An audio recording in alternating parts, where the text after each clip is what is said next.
Falcon fans, Falcon fans, Falcon fans, and of course, Falcon fans. You already know what it is. You already know what to do.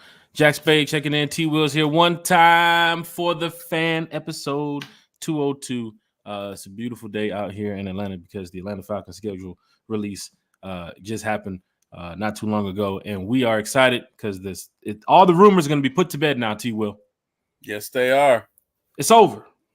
Boom, it's over. We now know. Now find out who the Atlanta Falcons, when, where they will be playing. And I'll tell you right now, T. Will, you want to start calling me Primetime Jack in a minute because we're going prime time up in here. Prime time, baby. Prime time Jack. And I'm Terry Damas because I changed my name. Big shout out to Miles Garrett from Fox 5 Atlanta. He was with us earlier today at 2 p.m. talking Falcons football with us. If you guys didn't get to see the video, go check it out. It's on YouTube, Apple Podcast, Spotify Podcast, Amazon Podcast. Man, we have a big show tonight, T. Will. So a lot of special guests are going to be joining us too as well. Yes, sir. Terry, how you doing, sir? Since the last time we talked was around 2, 3 o'clock, but since then, how's everything going for you? Everything is going all right, man. Like I said, we have 3 primetime games, so I predicted 3 or 4. I'm still sticking with Terry Damas. That's right, Berto. I'm coming for you. That's right. I'm coming. You're not going to see me, but I'm coming. But no, man, I'm well. All is well. I'm excited about this schedule. Excited to see when and where we play, the timing, and yeah, man, how it's going to be broadcasted. I see we have some new wrinkles, so I'm excited to get into that and just looking forward to talking some Falcon football, sir. So without further ado, Jack, back to you. Falcon fans, hit that like, hit that share, hit that subscribe button. If you're checking in from all your Facebook groups, big shout out to all the admins who allow us to post in the group. Big shout out to everybody from the RISEUP Tour Fan Club. I know everybody's excited about booking their trips and going on the road. And now you know when Vegas is. Some fans said they were booking for September.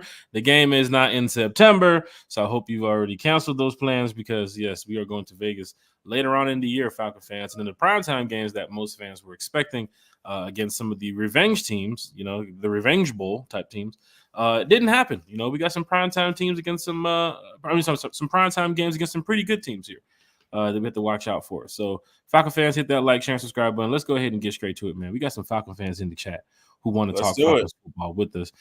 This diehard Atlanta Falcon fan has already been here on the channel. Y'all saw him on draft night too as well. He was with us for the draft party, I believe, last year and the year before that. He goes by the name of Archangel. We call him Jabri. Jabri, what's good, man? What up, man? What up? How's everything going for you, bro? Hey, everything is lovely, man. I mean, schedule. It's like a holiday today. You know it is like a holiday for Falcon fans, man. It is like a holiday. I know you're excited about the schedule release, so we're gonna ask you some questions here in a minute. But Falcon fans, we keep it real here on the channel, and when we bring special guests to the podcast to talk Falcons football, we do it for you all. And I know you all have seen this next special guest probably in the chat of One Time for the Fan and in other content creators chats because he's a diehard Atlanta Falcon fan. He travels to a lot of games, home and away. And he's also a good friend too as well. So Mr. Deke Ruffin, how are you doing there, sir? Deke, what up? One time for the one time, man. It's here. It's time now. Hey, this is great that we have not only Deke Ruffin talking Falcons football with us, we have Jabri the Archangel talking Falcons football with us, but we have the man himself getting ready to join us, Thomas Scott from the RISEUP Tour Fan Club. Thomas, so what up? Questions about the road games and all the away game magic that happens. Thomas is Hey, here. man, I'm working now, man. You see this? I got the pad now. I'm working. And I'm on the podcast. I want to go back to work, but I'm on the podcast. So it's like, we're taking care of things on both of our ends because Thomas has a lot going on with what he's trying to create with the RISEUP Tour Fan Club. And, of course, on my end, too, as well. I'm trying to do a lot to make sure that fans are going to be taken care of on the road. So going straight off the bat, how's everybody doing here tonight, man? Everybody great? Yes, sir. Yes, sir. That's good. Falcon fans, the schedule release has happened. Oh, wait. I'm so sorry. Did you play the video? Hold on now. Before we get started, Mr. Thomas, we got to introduce one of our newest podcasters to the channel. Right? In this offseason, we want to make sure that One Time for the fans, Falcon fans, when they join the channel, when they watch the channel, when they listen to what we say, that they not only have a good time getting some insight about what the Falcons are doing. They can also hear what Falcon fans' opinions are about the team. But they get a chance to just kick back, right? You don't have to worry. You don't have to stress, right? When you listen to One Time for the Fan, it's a safe space to talk Falcons football. And this next special guest, who's our newest podcaster for the offseason, I'm sure you've probably seen her in a lot of other content creator chats because she talks Falcons football 100%. She keeps it real with the Falcons fan base. And she is also a very good friend of mine, too, as well. Miss Carrie. Hey guys. Carrie. Can What you up, guys? Carrie? I was having some technical difficulties. It's good. It's good. Okay, cool. Thank you for having me. I'm so excited. Oh my gosh, I see Archangel and Deke, some of my friends in here too. What's up? Hey, I'm not your friend. Oh man. You're all, you Damn. guys are all my friends. Sorry, you're all my friends. Just the first So time we I've have- seen them both on the show when I'm on the show. We have not only a panel of amazing Falcon fans, but of course, we're going to get some more special guests in here shortly for everybody that wants to, stick around with us for the next hour. But the Falcon schedule did release today. Jabri, how you feeling over there about the schedule? Oh man, I'm excited, man. I didn't actually get to see the whole schedule. I took a quick little snap of it before I got with y'all, but I ain't see the full. I seen some of the games that I already kind of seen that leak, but I ain't see the whole. Like I kind of was looking through, but I ain't get to really quite finish. Okay. But the beginning, oh man, coming out blazing. Wow. I mean, Jabri, let me help you out here, man. We'll go ahead and pop it up on the screen right here real quick. For Falcon fans in the chat, hit that like, hit that share, hit that subscribe button. Hey, I want to say what's this up? though. I'm not being rude to the channel, to the people watching.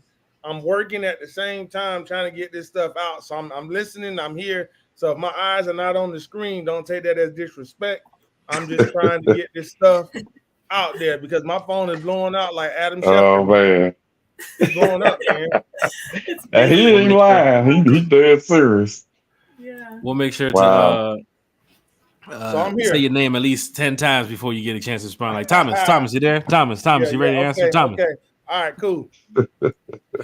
Falcon fans in the chat, hit that like, share, and subscribe button. Jabri, you see what's going on here? Deke, Miss Yeah. Carrie, T. Will. I The haven't even Falcons. looked at it yet.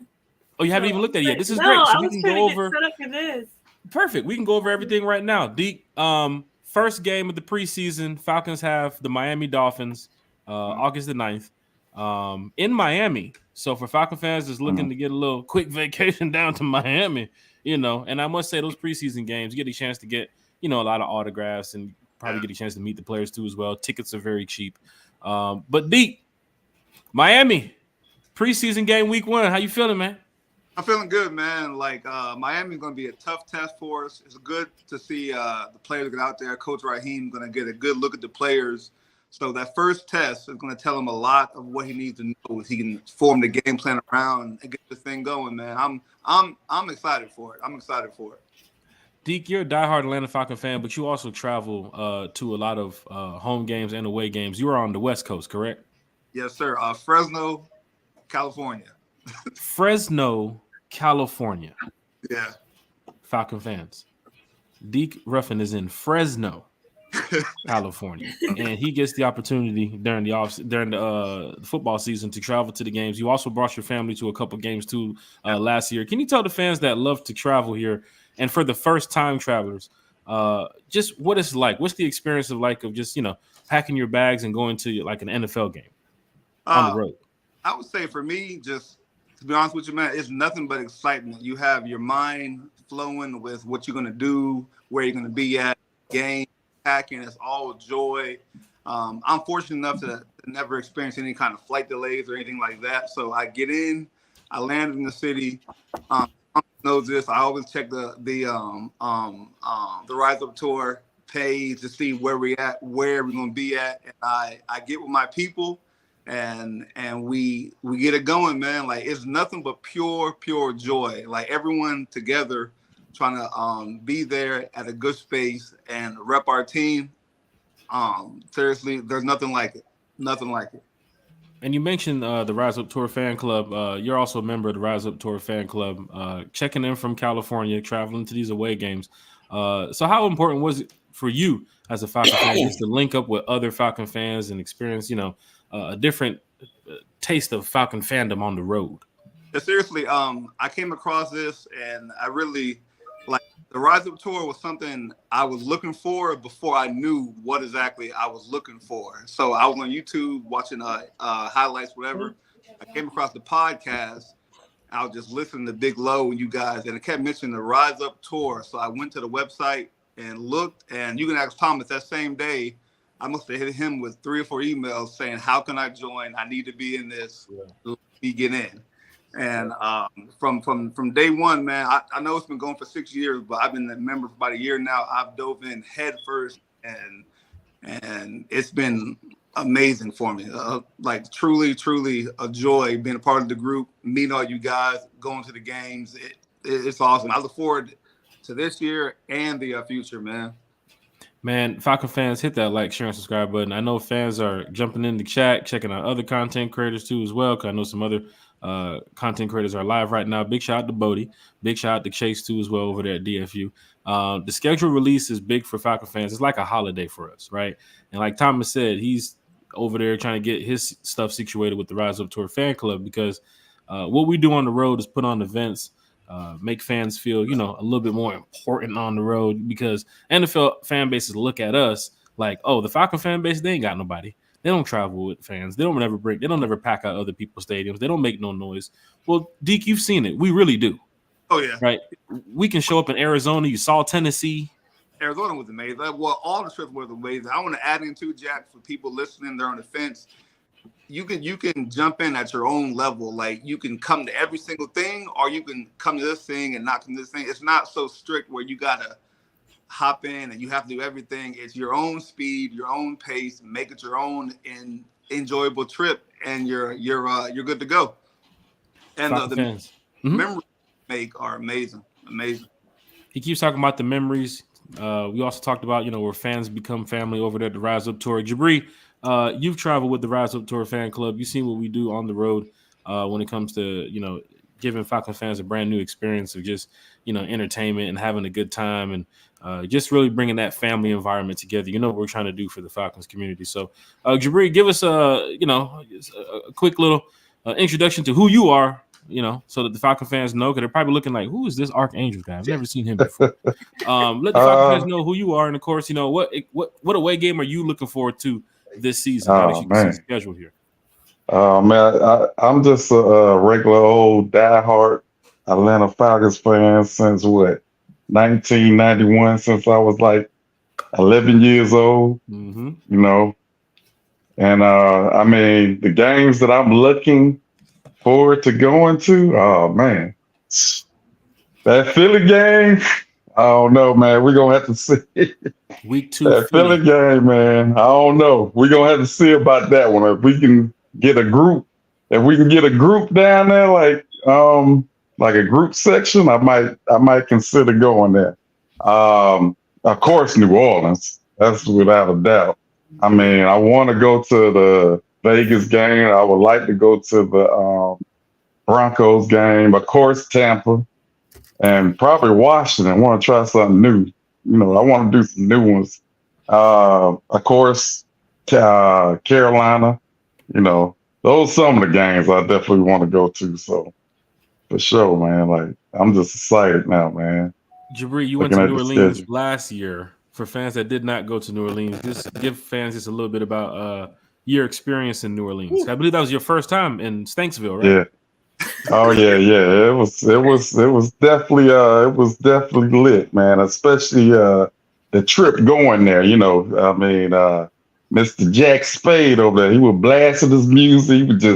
He was hyped, man. You like, man, hey man, it's gonna be hype. Get ready, man. This shit gonna be fire. And we was talking about, Russell Wilson and Fields, and we just, we had a good time, man, going down there and, exploring New Orleans and eating beignets, and all the parties was lit, man. Hold on, Jabri. Didn't I tell you when I saw you in the street, I said, hey man, you better pace yourself.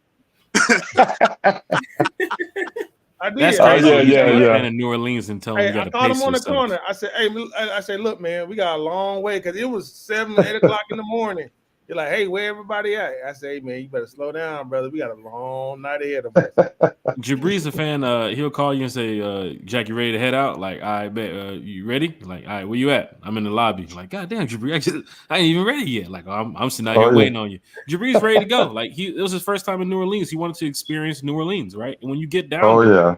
for fans, and Jabri, you saw as soon as we got off the exit, you're in Stanksville. You know you're in Stanksville, right? Yes. It's Yeah. Saints. It was great. Everything, everywhere you go, is that damn LaFleur. But for Falcon fans in the chat, this is great. We're going to go over the schedule here. We do have Deke Ruffin, Falcon fans joining us. We have Jabri Harper here joining us, talking Falcons football. Carrie, this is an exciting time of the year, Miss Carrie. I mean, you talked about coming to the Benz for a home game. And, of course, you know, your legendary Tampa game that you get to go to because you're in Florida, right, Miss Carrie? Yes, I'm in Orlando area, so I'll definitely have a lot of Bucks fans in my family. So it's a tradition. We always go to the Bucks home game. So definitely we'll be there. Hopefully I'll see you guys there again. A house divided, Carrie? How does that work? And especially as a division rival, is that tough to deal with sometimes at dinner? Honestly, at large events? it's honestly not that bad because, I mean, it's not the Saints, so to me, it's not really that major. If it was the Saints, that's a problem, you know. But the Bucks, it's whatever. It's kind of like the Panthers; they're just there, you know. It's whatever. It's kind of like it's like little brother shit, right? Like, you know, like oh, okay, yeah, you know, go back in your cage, you know. I'm done. Falcon fans, this is great. This is real when you're talking with Falcon fans in the Falcon community because not only are they excited about the schedule, but us here at One Time for the Fan are excited about the schedule. You see the chat is live. We can't even get to all the comments, but we will get to the comments here shortly. T Will. Yes, sir. Schedule is out. Preseason games are right here on the screen for you. Miami, August the 9th, August the 17th at Baltimore. Of course, Jacksonville. We always seem to play them for some strange reason in the preseason. Of course, they are there too as well. August the 23rd. How you like the preseason matchups? I guess Michael Penix going to get some work against some decent teams. And some decent defenses. Yeah, I like it. You know, let's see what the young fella has. Looking forward to it. Maybe he can throw some dimes. You know, tell you what, man. that Miami. Well, the Miami's is first, so they're probably not going to play a lot of the first string. But hey, man, either way, we get to see a lot of Penix. So let's see what all the hype is about. Let's see the tight spiral that we keep hearing so much about. I'm looking forward to it, man. Looking forward to the whole schedule. You know, but I think this year with the situation with quarterback, it's going to be a little more enticing because, you know, as we're watching the preseason, you're going to be thinking, wow, this is what we're going to be seeing in 2 years, so, or 3 years or whatever. So do we see Kirk Cousins panel? Do we see Kirk Cousins playing any one of these 3 preseason games? Or is it just focused strictly on Penix? Maybe in week 3. Maybe. Deke? At Achilles, he's a pro. Maybe, but yeah, I say no. I see him because they're gonna have a joint practice in Miami, so he's gonna go preseason 1. Then after that, they're gonna shut him down because remember, Arthur Smith did the same thing when he came in. He didn't play anybody, and what happened? We got slapped in the mouth our first game. So you know, just to get that continuity, full game speed because practice and full game speed. Of course, you know they're not going to go 100% in practice. I mean, in preseason. However, just to get that, you know, those repetitions, you know, to get used to Kurt's voice with those cadences, things of that nature. You're gonna have to. You don't want to try to work that out with Arthur Smith coming in week 1. Miss Carrie, our newest podcast of One Time for the Fan. You ready to see Kirk in preseason? You think it's going to happen, or you think he's going to pull him back and play more so Penix? No, I agree with Thomas because last season that was very frustrating to see, like Ritter barely get any reps, and then when he finally played, it's like, wait, what? Like, no, we should have definitely played him more. But at the same time, Kirk is a pro that's he's a veteran who's been in the league many years. So does he need it? I don't know.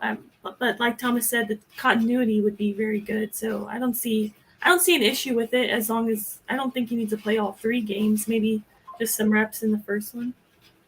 Bijan Robinson recently retweeting "Let's get it" from the Atlanta Falcons. He's ready to go. Deke, quick question for you before we go ahead and get some shout outs from you, and I'm going to get another special guest in here shortly. Deke, New Orleans in November, Denver in November. We're on the road over there. Of course, we come back. We have the Chargers too as well. First week in December. Then we're back on the road against Minnesota and Vegas. You love to travel, Deke. How's your schedule looking for some of those away games late in the season? Oh, honestly, I've already cleared out my schedule, man. Wow. What? Hey, anybody RISEUP Tour, new followers, new subscribers, man, I will be there. We will be there. We will get the win, man. So I'm looking forward to all of them. Vegas, especially. I got a lot of friends here in California that are fans of the Raiders. So I'll be there with the RISEUP Tour. But trust me, you're gonna see a lot more people with me at that game than any other game. And the one in Minnesota. Mm-hmm. I heard that stadium is amazing. I want to go check it out. We were there in 2019.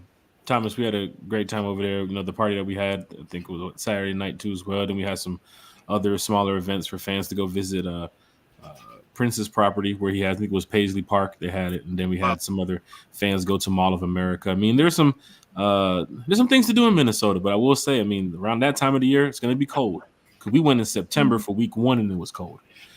So for fans that's traveling out there, just be very prepared for that weather situation. Deke, we definitely gonna get you back on another podcast here soon, but this has been great talking Falcons football with you. And then, of course, off air, we always talk Falcons football. We talk RISEUP Tour information and stuff, and we also we're good friends, man. I think the time in Tampa really showed that Falcon fans really do become family, where we left the RISEUP Tour event, went over to the after party at the cigar bar, left there, and then I don't know. I can't remember. We went back to the host hotel too as well. So, for the first time, I met Jack in Tampa. Met him in person, and that night I'm in Jack's car. We're riding around the city like we've known each other for 15 years, man. It's a good vibe, man. It's a good vibe. Yeah, it definitely is. You forgot to give me gas money, but it's okay. We'll talk about that.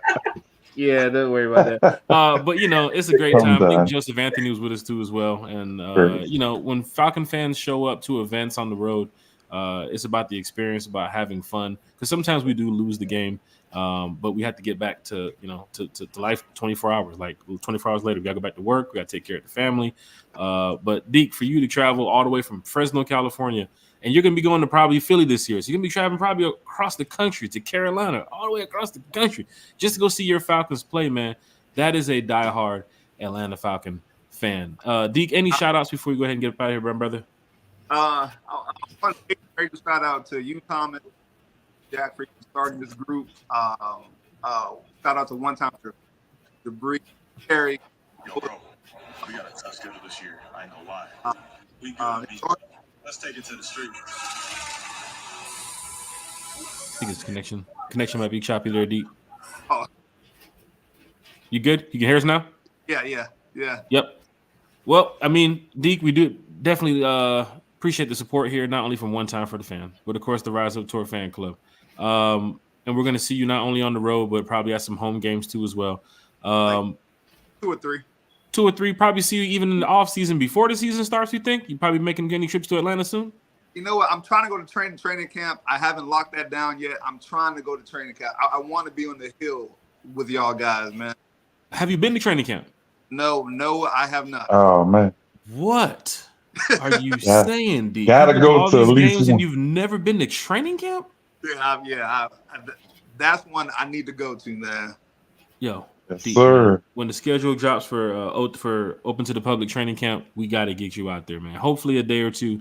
Right. If it's in your schedule, if you have some time, even if you can bring the family out too as well. But there was also an interesting story too as well in Tennessee last year. We were back there waiting for some autographs from some of the players, and Bijan Robinson called your family over. Is that what it was? it was a weird story. I'm coming back from the Lions game, and I'm at my flight at the gate. I'm just talking with this Falcon fan. She called me over and said, "Rise up." Asked me about the game. I'm talking to her. I said, "Man, we need to get it right, man. We got the man, the myth, the legend, Bijan in the backfield. Give him the ball." And she looks at me and says, "You know what? You're right. He is my grandson." So Wow. talking. We exchanged numbers. I text with her all the time. Bijan's granddad. She said, "If you come to a game, you got to come back." So after the game, she saw me. She called my family. My youngest son is a major fan. She got him back there. They amazing family, and you never know. On these road games, you never know who you're gonna meet, man. So just be yourself, be open, and just be ready to fall into anything. Like me and them still text to this day. Great family, great family. Falcon fans, hit that like, share, and subscribe button. Deke, we got to get you back on the podcast where we're not only just talking schedule, but we're talking entire Falcons, because you can talk football for Falcon fans that do not know, and you also played a little football too as well, so we can get to that too. Deke, we can get you back on the channel coming up in a matter of podcast. But I thank you so much for showing up tonight, Deke. I appreciate you. You guys have a great. All right, Deke. Bye, Deke. All right, Deke. Rise up, Deke. All right, rise up. Falcon fans, hit that like, share, and subscribe button for Deke Ruffin, diehard Atlanta Falcon fan. T. Will, I told you about the diehard Falcon fans that not only the RISEUP Tour Fan Club has, but just the Falcons community, right? Deke travels from Fresno, California for these games, right? So for fans that's saying, "Oh, I've never been to a game," you can do it. We can help you do it. Thomas, what's up, man? Hey, man. I know you just brought. I know maybe it could be some type of initiation you and T. Will got going on, but you covering Carrie's face. Oh, I'm sorry. When I put the shout out up there, I'm sorry. Yeah, the banner does take up. I ain't want to overstep, but I was like, man, dang, y'all initiation process. So that's right, rookie. That's right, rookie. This isn't Carrie's first show here at one time. I'm done, man. Carrie, we do apologize for that too as well. And Carrie, if you want to roast me in the chat, you can roast me in the chat. But we're also Man City fans, so you know how many shows I had that thing in my face, Thomas. Hey, let me tell you something. I mean, when we first started, Bodie was like, you got the banner blocking my chin. I was like, oh, I got you, Bodie. But I mean, I appreciate that call out there, Thomas. Carrie, T. Will, Jabri, Thomas here, right from the RISEUP Tour Fan Club. You see the schedule on the screen. What game are we most excited for now? Now that we see the dates, right? We have a game. Let's see, a week before Christmas here. We have the Vegas game, in against the Raiders, right? We have New Orleans a couple weeks before Thanksgiving, right? We have 4 primetime games, which is going to be crazy, right? We end the season in Carolina. That's a slap fest, right? We should be beating them by at least 100 by that point. But what game is just you all excited for, Carrie? I'm most excited for Vegas, and I know that's a common choice, like that's a popular pick, but I've never been to the stadium. I've been to Vegas, I think 3 times, and the last time I was there, it was being built, so I haven't even actually seen it yet. I just saw like when they were breaking ground, so Vegas is always a good time, and I feel like that'd be like a double good time going to Falcons game and then like Vegas at the same time would be awesome. And my birthday is December 23rd, so I'm like, that'll be like my birthday present to myself going to Vegas. So. Oh, lit. Speaking of birthday presents, not only for Falcon fans here on the channel, but October 27th, Thomas, that's the day after my birthday, so we're going to party hard in Tampa. Carrie, so if you're coming to the Tampa game, we're going to party hard because that Saturday night is my birthday. And of course, for fans that went to Tampa last year, we did have a great event with the they're called Crew Life, right? Thomas, the Bucks. Yeah, they've already called him, man. Bucks fan club is called Crew Life. Down there, which we had a nice event. Yeah, Jibber, you was there. Yeah, they off the chain. They fans or something else. But I did tell them, I said we may not be able to go back because y'all gonna need a bigger spot. And they said, all right, we'll try to work on it. I mean, you had to drop the skinny on them. Falcon fans, hit that like, share, and subscribe button. As we get ready for this NFL season to really kick off, once again, the draft is already finished. The Falcons seem to have their 90 in the building, as they did make a signing of Anthony Johnson, Carey, a cornerback today. Signing Anthony Johnson, so that's their 90 right now. They're getting ready to start camp. So unless there's some special Calais Campbell news that can happen in a matter of days, I think Raheem seems to be set with what he has in the building, right? He's just going to work from there. So there's going to be some names that's going to be cut coming up. That I'm sure there's going to be some fan favorites for many. But for us here at One Time for the Fan, big shout out to all the players right now that's fighting to make the 53, right? We don't play the game here, right? So we want to give a big shout out to you all, to the tight ends, to the special teams unit, to the running backs, everybody, man, because this is going to be great. I think Avery Williams, a lot of fans are talking about. They want to see what he can do this year. They want to see who can be that wide receiver 3, 4, and 5, right, this year for the Atlanta Falcons. Also, who's going to be the starting edge this year, right? Are they going to have Ebiketie starting out there? Is going to be Zoe Carter on the other side? Is it going to be Braylon Trice out there? Is going to be Dorless in the middle? Like, there's so many questions, but tonight is about the schedule release. So we'll get to those questions on another podcast. I know the chat is lit right now. We can't even get to the comments because everything is about the schedule release. So for Falcon fans that's here in the chat, once again, hit that like, share, and subscribe button. T-Will. Yes, sir. Steelers week 1 at the Benz, and then you head over to Philly for a Monday night football game. Then you come back to the Benz to play Kansas City, and then you have to play New Orleans too as well at home. The first 4 weeks of the schedule will determine a lot for the Atlanta Falcons. Yes or no, T-Will? Absolutely it will. First week you got the Revenge Bowl. Then you're going to fight for your life in Philadelphia with the fans and the players. Third week, you got the Super Bowl champs. And fourth week is Hate Week. Yes. Bring it on. Wow. All Saints fans out there, you guys suck. So, saying. You suck. My brother loves Hate Week. Loves Hate Week. It's a thing for him. So, man, I'm excited. And, yeah, it's going to, if we can come out of that 3-1 or even 2-2, I'll be good. Philly's going to be tough on Monday night. That's a tough crowd. That's a very hostile environment.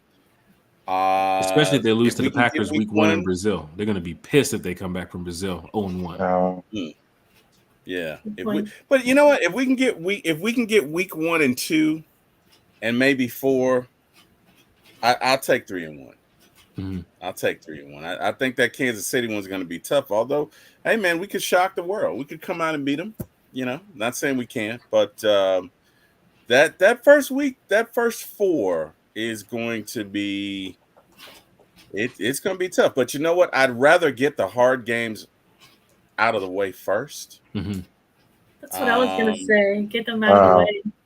Yeah. Wow, man. They just told us. Go ahead. No, what you got, Jabri? No, you're fine. I said they just throwed us in the fire, boy. I mean, it came out blazing, Kirk ain't no joke. But then again, we knew the teams we had to play. Like there was some fans. Carey, you saw Twitter. Oh my God, we got to play these 3 teams early. I mean, look at the schedule. We knew we had to play these teams.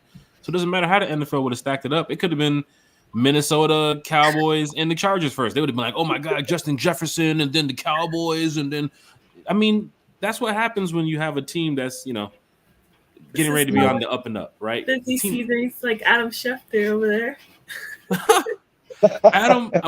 Jesus. That's funny. It's bringing off the hook. I was getting ready to say something. Everybody in rare form tonight. Everybody got jokes tonight. Sheesh.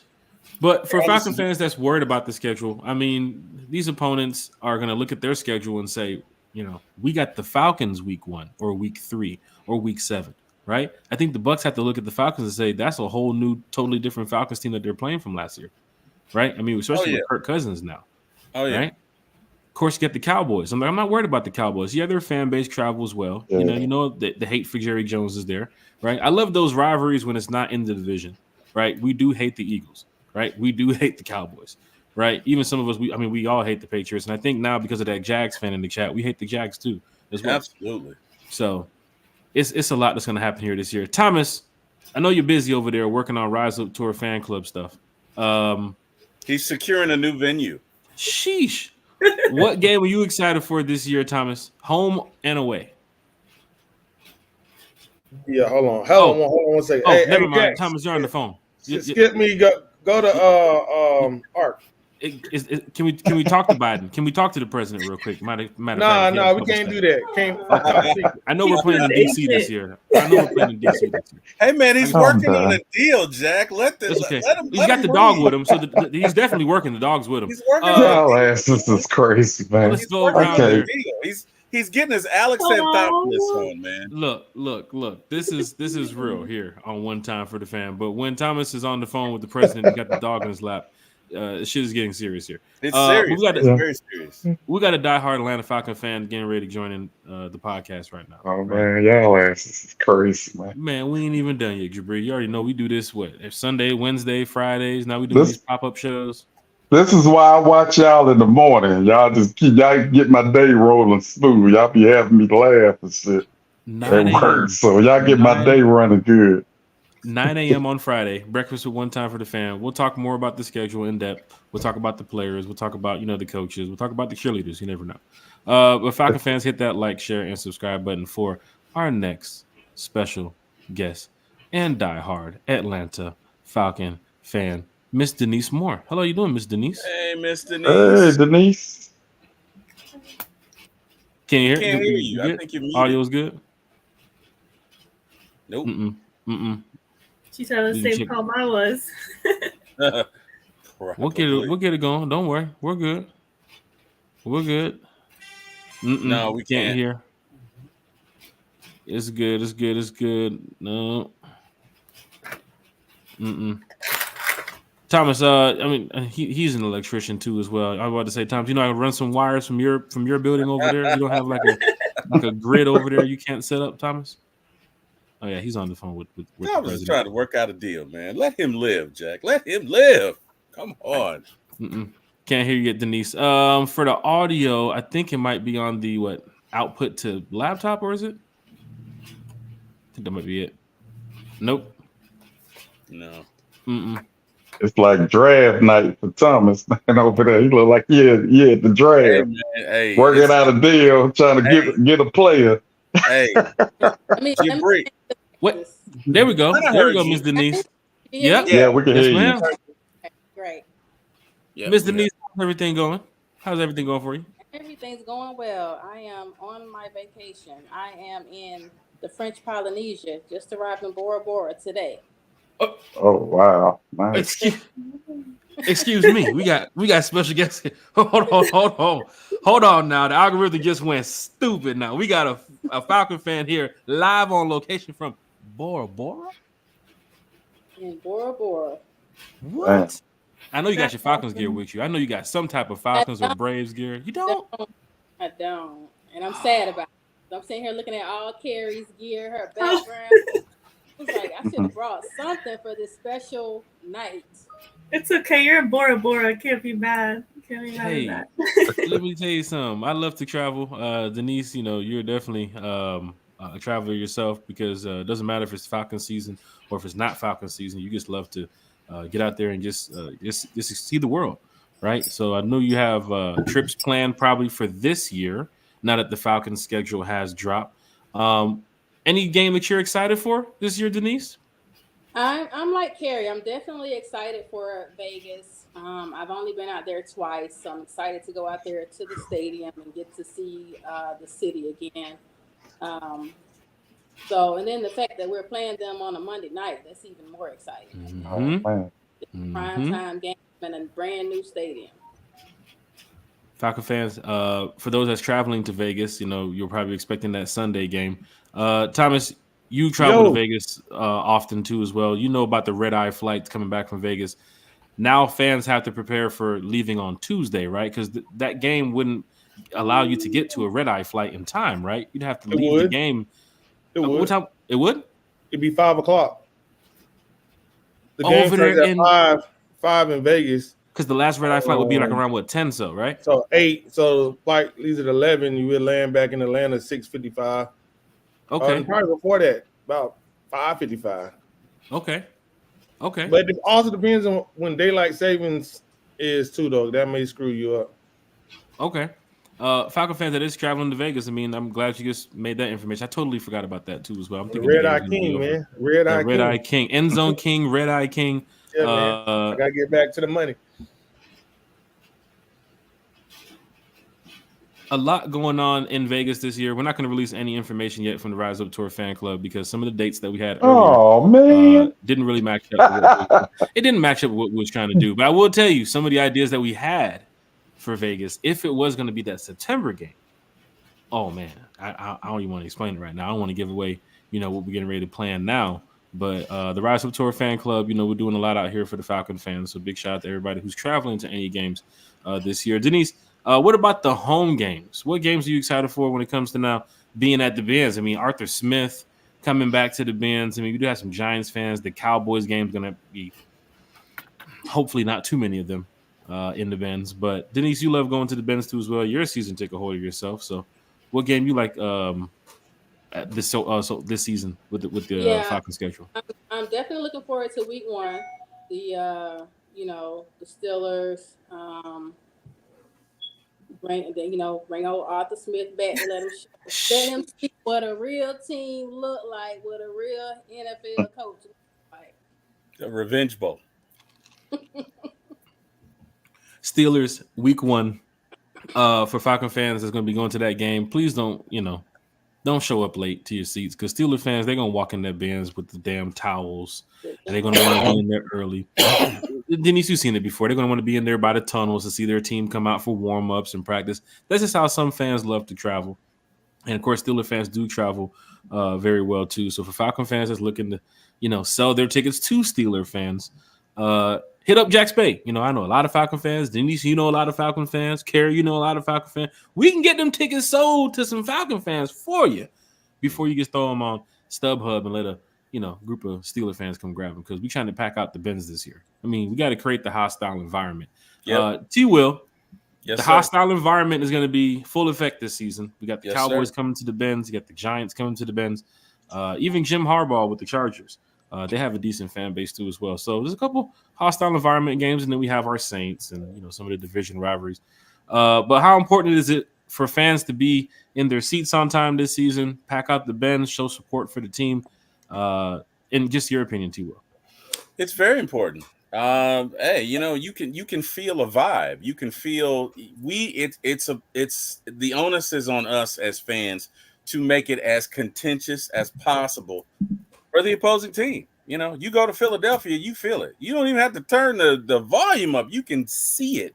If you've ever experienced it as a fan, good luck in that stadium. And not that we have to be idiots and throw stuff and throw batteries at Santa Claus. I'm not saying to do that. Sheesh. But we need to be in our seats. We need to be cheering for our team. And look, on third down, when it's the opposing team, you need to make as much noise as possible. Let's see if we can't, create maybe 3, 4, 5, 7 false start penalties for the offense. That,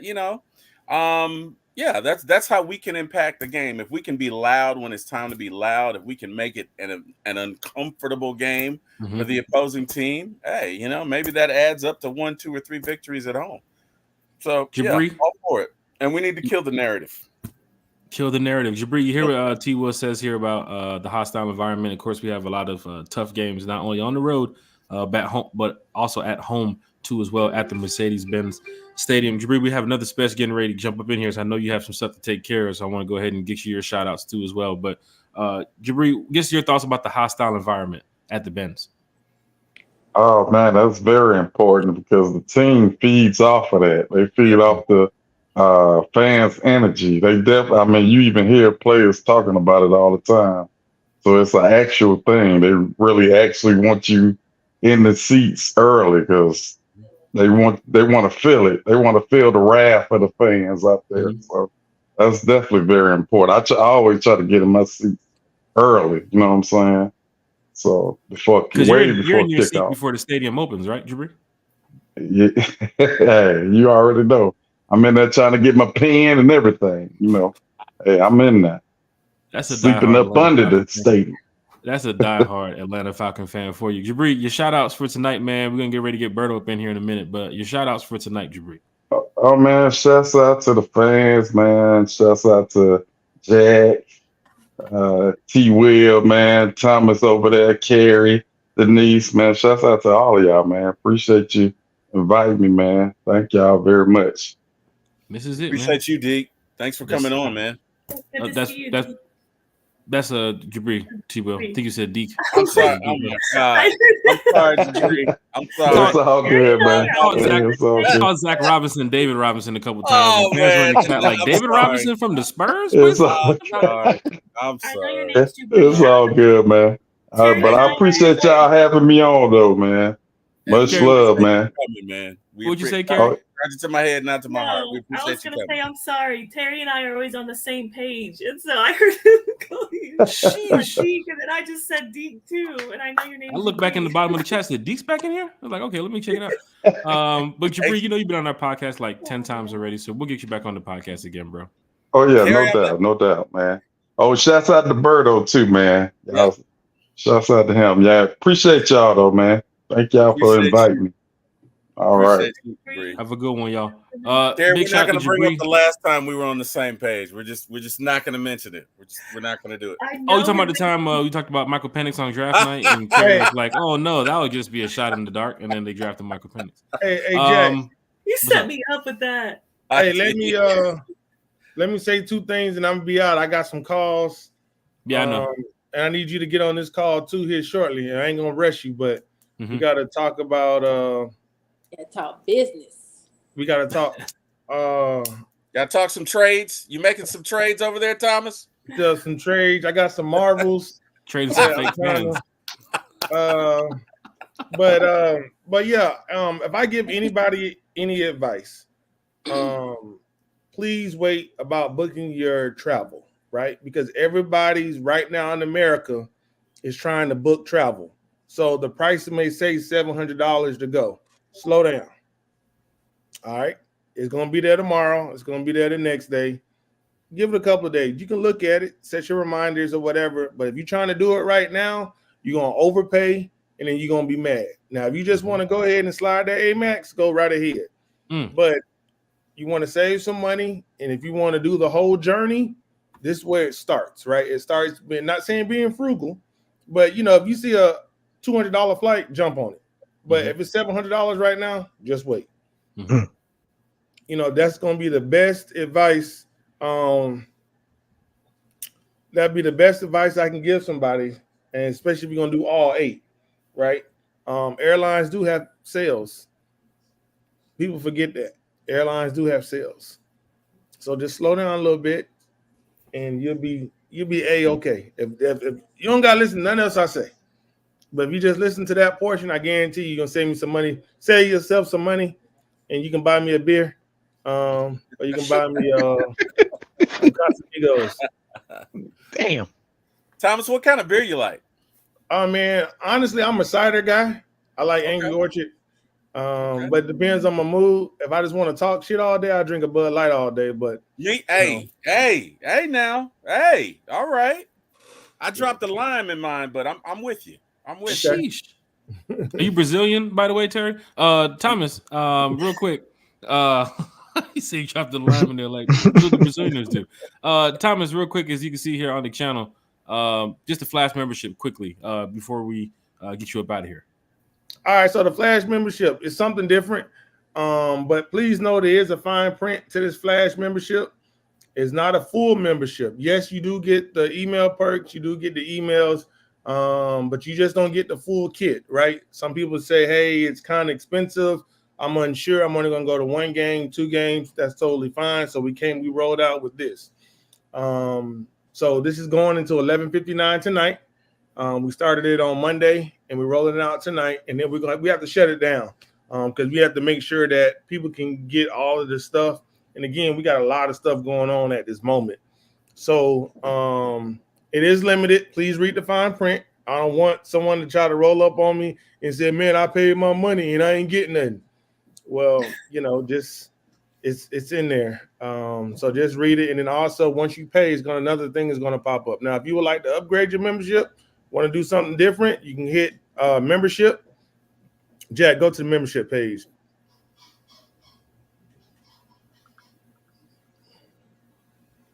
Bada bing, bada boom.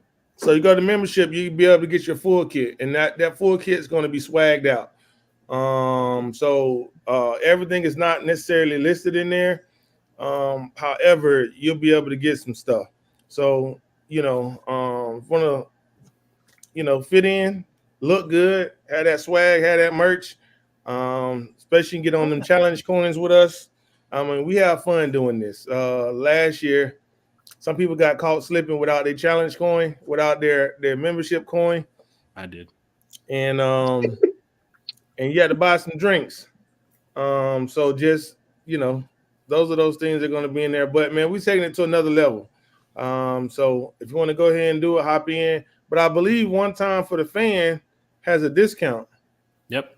And I put that up in the chat too as well for Falcon fans that want to sign up tonight after the membership. But $52 right now is the Flash membership. Thomas, I know you have a lot to do. We'll get back to you here shortly. For some reason, after I went live, it just kicked Denise from here. That's weird. Oh, there we go. But Thomas, she's on a small little island, man. So what I'm saying, bro. I don't hate on nobody, but I'm kind of jealous. You're on a population for about like 3 or 4,000 people. She probably got a butler. Bring using her the island's Wi-Fi to talk to us on one time for the fan. That's what great. I'm saying. And she's truly on island time. She's not on Caribbean time. She's on island time. I am on island time in an overwater bungalow right now with a man. I'm mad. Wow. Just rub it in. Oof. I love the background too as well. I mean, is it? I mean, what's the time over there right now? Can I see is the sun up? Like, what's going on over there? Oh yeah, it's just 3 p.m. She's like, I don't know. That's Hawaiian time, right? Island time. It don't matter. It don't matter what time she on. Mm-hmm. Falcon fans. I mean, for those that love to travel in the off season, holla at Denise too as well. Denise, you're a big time Falcon fan. That's been a fan for a long time. How many stadiums have you been to? I've been to 27 stadiums plus Wembley and London, so 28. Now, on the schedule this year, and Berto, we're going to get to you as well. Berto, big shout out to you. I know you've been on the channel, so you just jump right in. You're a podcaster, Berto. You know what to do here. I mean, we've been on panels before, right? Yeah, definitely, man. Jack, Berto, what's up, T-Will? Jack, give him his propers. What's his name? What's his name, Jack? Was it? It's Berto Damas. It's Berto Damas. Matter of fact, hey, that's worth the soundboard, man. That's worth the soundboard. Hold on. What's the one that Country gave you? Was it butter pecan, Berto? Hell no, that was Uncle Steve, man. He violated me with that one, bro. Butter pecan. Wow. That's his singer name. Oh wow. Yeah, okay. That's his singer name. He used to be in some group. Oh, yo, shout out Uncle Steve, man. He hurt me with that one, but hey, it is what it is. Denise, like you said, 27 stadiums. You see the schedule that we have out here for the Falcons right now. We have Philly, Monday Night Football, Vegas. We have Denver, Washington too as well. Have you been to Philly before? Yes, I've been to Philly. I've been to all of these stadiums other than Vegas. Other than Vegas. So for Falcon fans that's never been to Philly, that's the first away game. Give us a little bit of your experience in Philly, because fans right now are like, please tell us something good, because we're traveling with grandma and auntie, and they don't want no problems. Berto, you up there in that area too as well, so we're going to ask you that question about the Philly fans. But Denise, give us your experience when you went to Philadelphia. My experience in Philly was actually a great experience. I sat in the 100 level.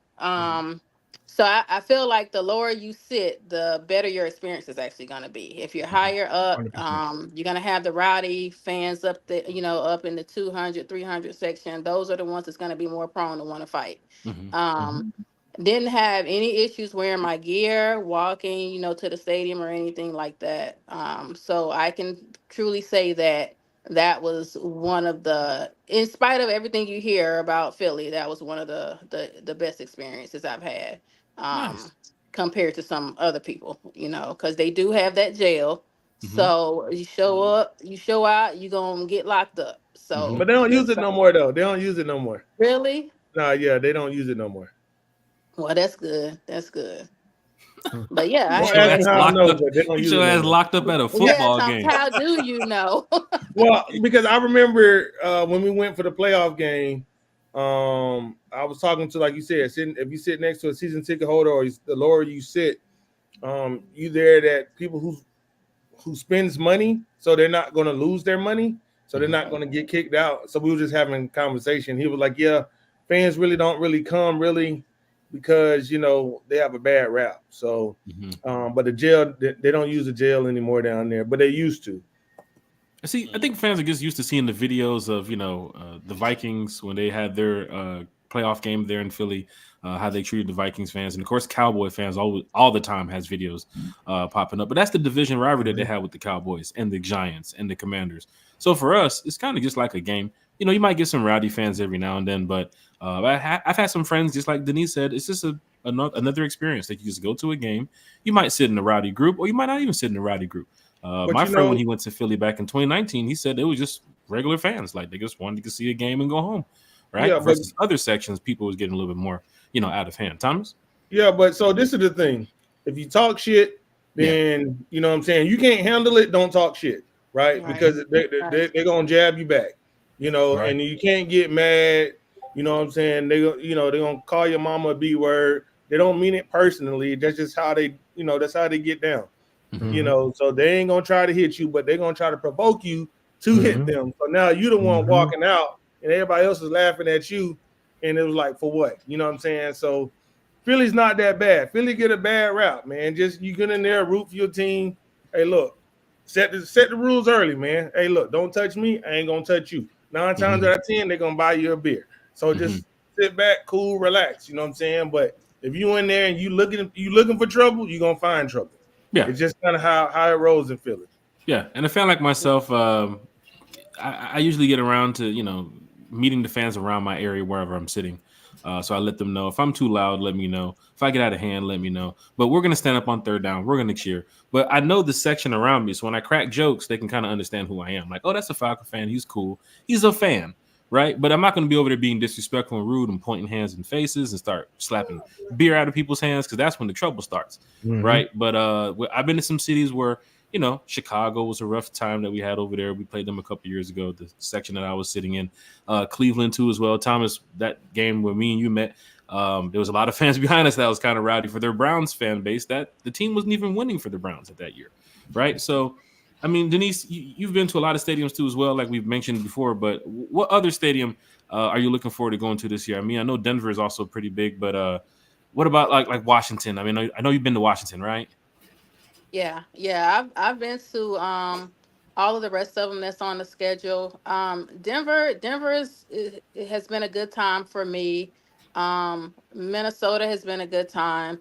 I would say probably the only stadiums that I've ever had issues with, where it almost came to blows, was New Orleans, of course.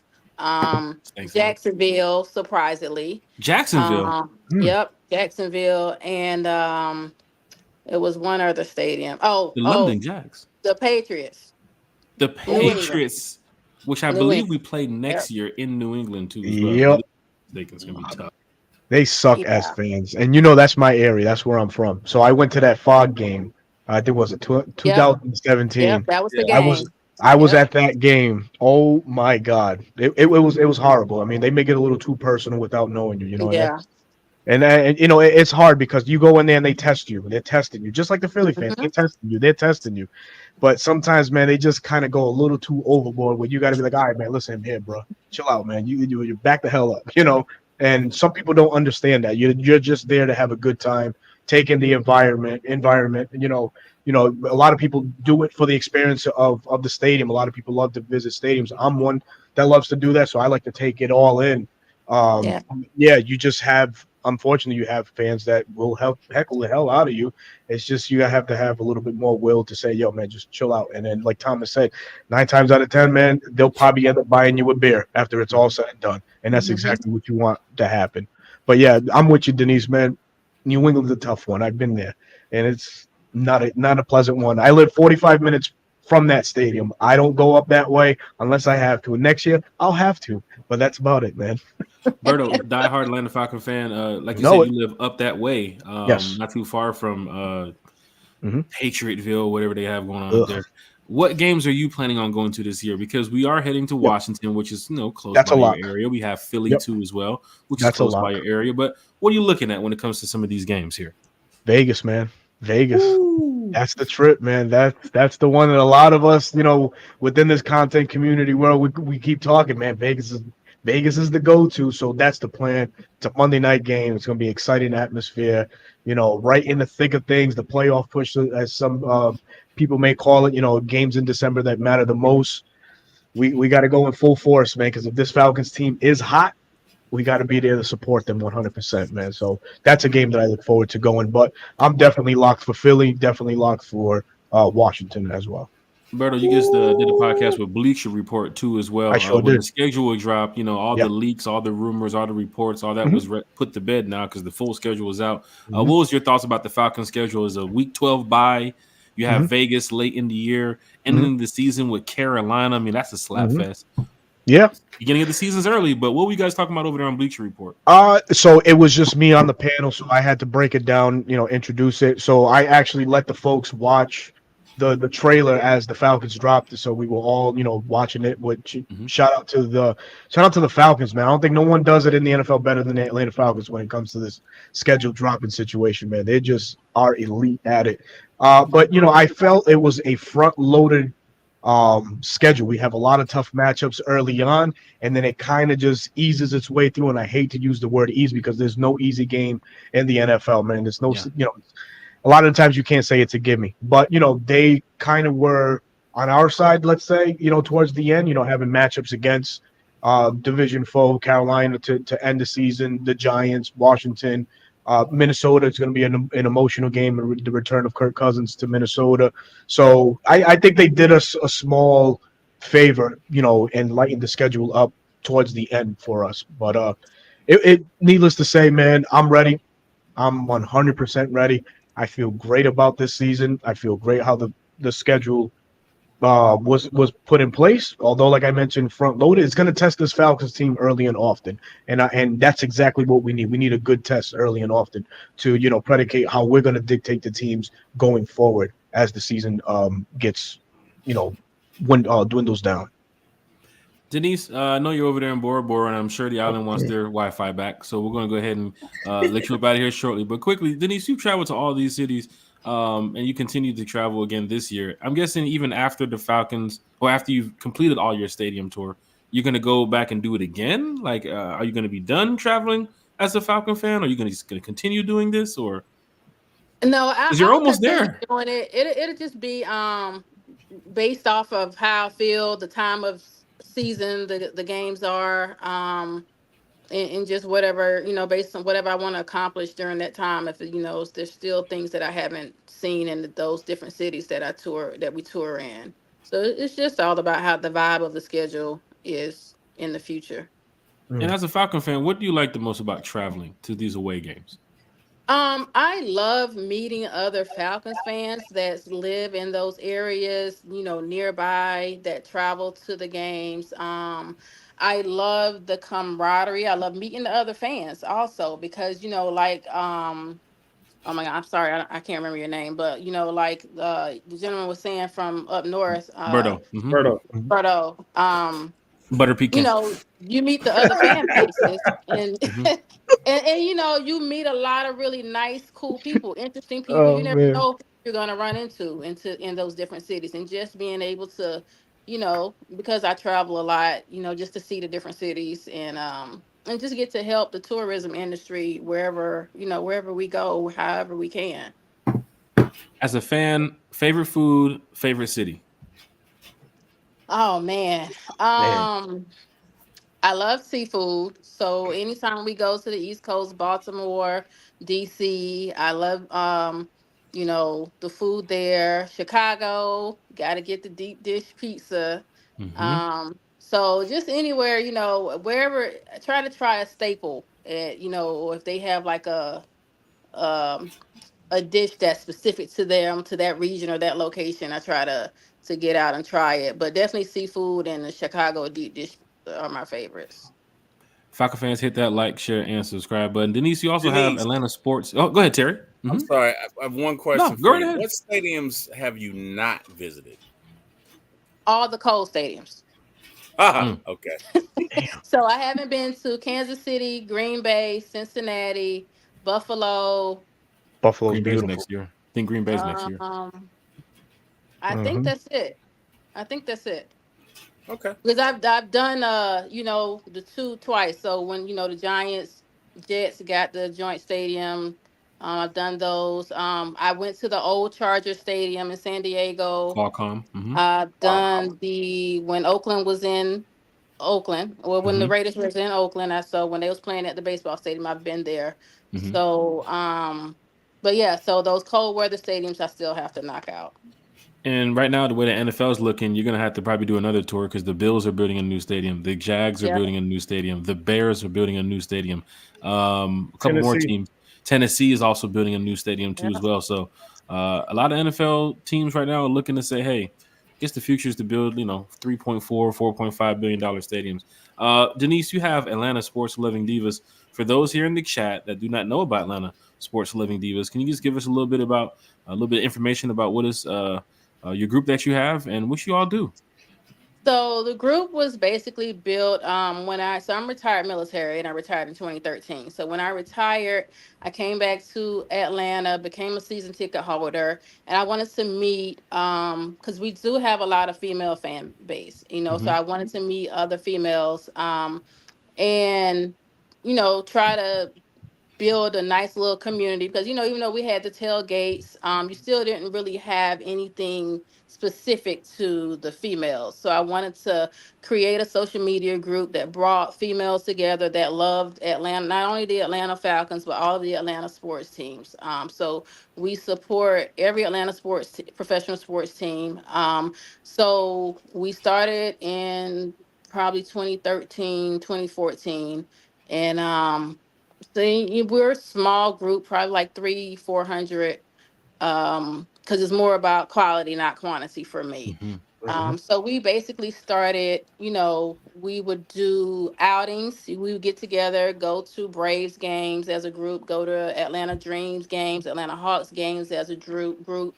A lot of us are season ticket holders, so we'll see each other like around the stadium. But we just get together. We talk about, you know, it's a safe space for us, for females, you know, so not knocking any of the other groups, but you know, some of the other groups can, you know, get kind of rowdy and disrespectful and rude. But so it's a safe space for us to get together and, you know, give our opinion and talk about, you know, our Atlanta sports teams. And in addition to the league as a whole. So so we have a good time. We have some very valid communication, valid chats that we, you know, discuss, and everybody in the group is looking forward to, you know, the season as well. I actually posted in the group to let them know that this was going on, so to come over and support the podcast. So Nice.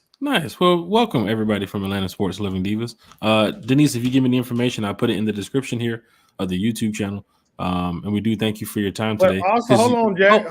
Jack. You got it, Thomas. You got it. Hold on. I gotta get a prop. Hold on. Denise has also traveled us for a very long time. Well, I don't know if he has something. He's like Nardwar. You know, we support. That's crazy. The RISEUP Tour. So let's be honest. So Denise was one of the original founders of the RISEUP Tour. So we gotta give her flouers. Oh.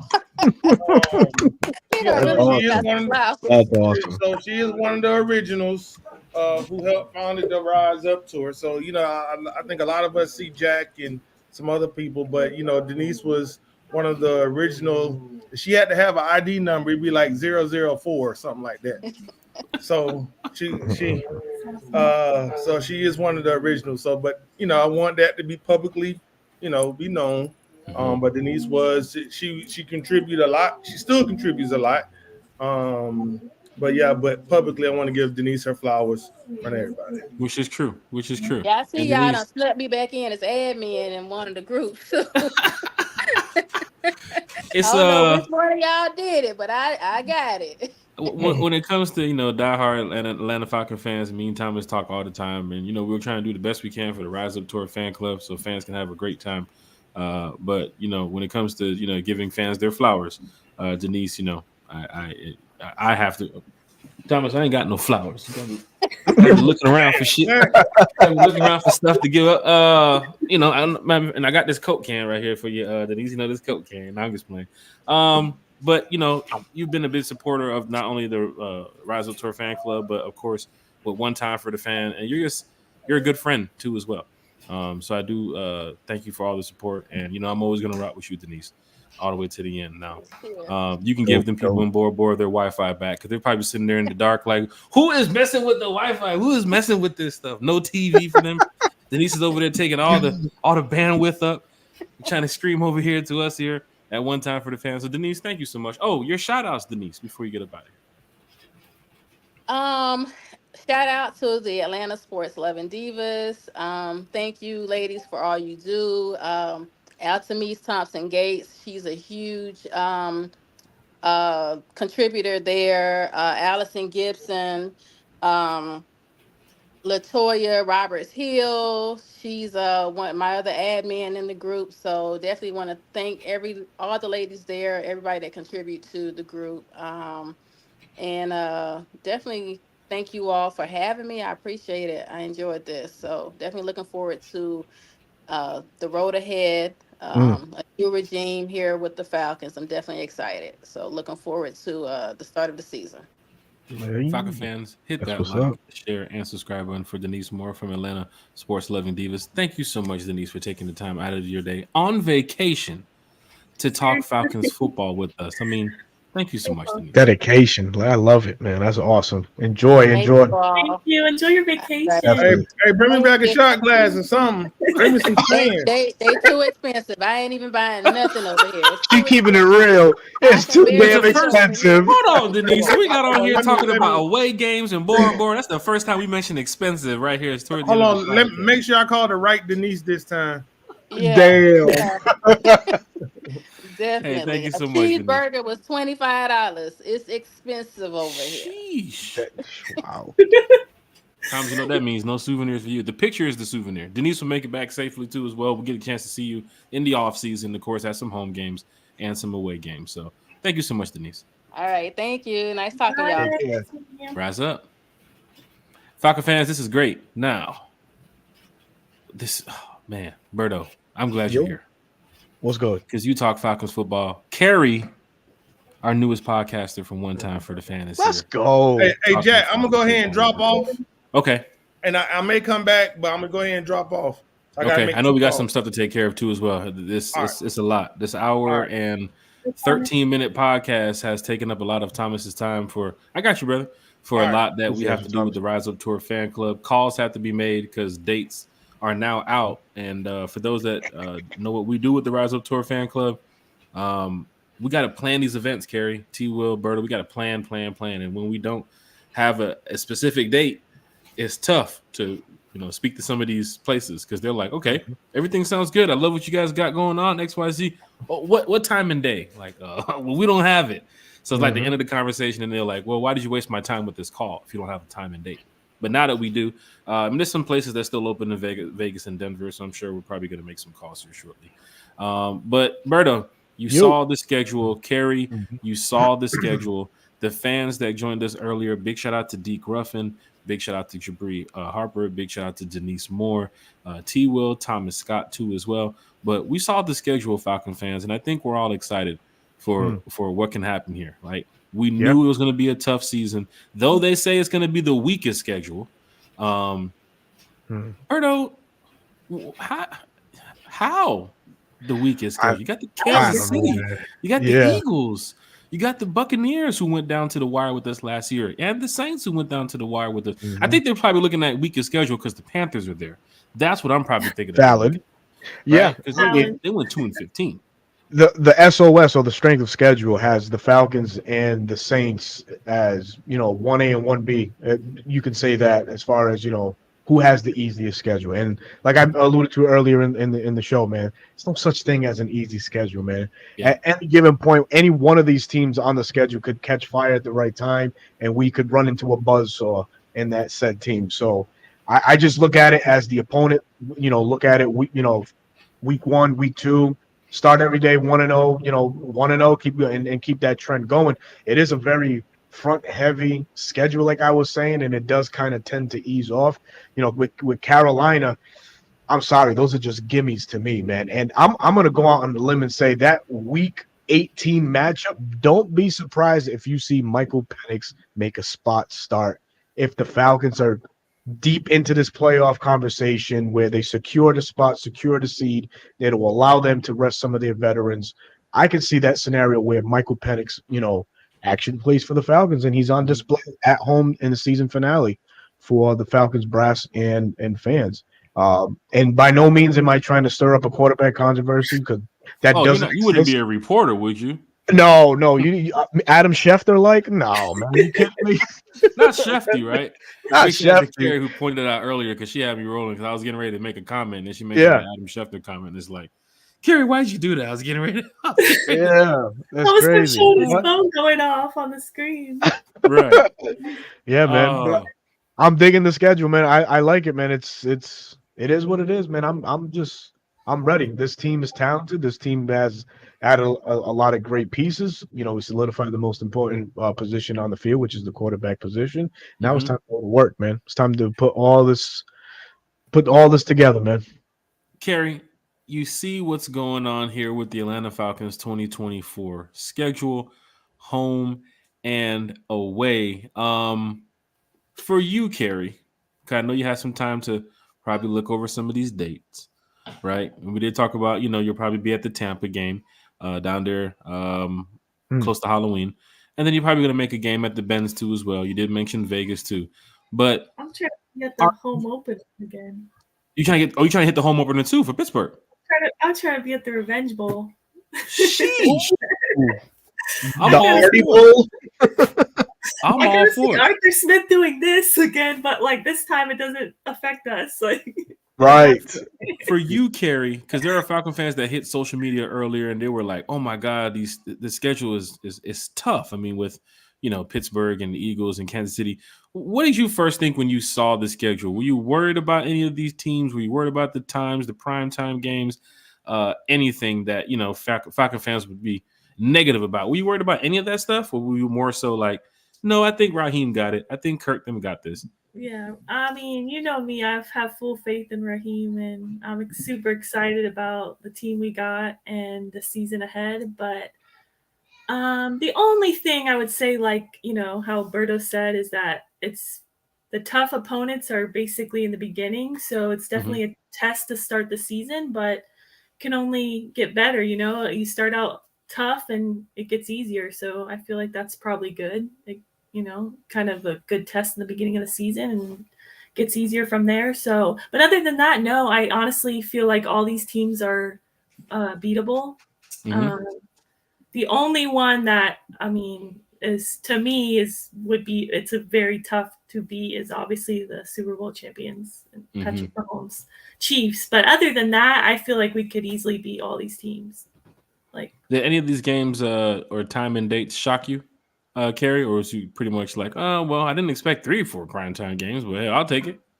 I predicted. Somebody asked me earlier on Twitter how many primetime games they thought we'd have, and I predicted 2. So, even more than that, even better. So I'm happy that we're finally getting primetime games again, because I think in the last, 3 years, we've only had 2, which is so sad.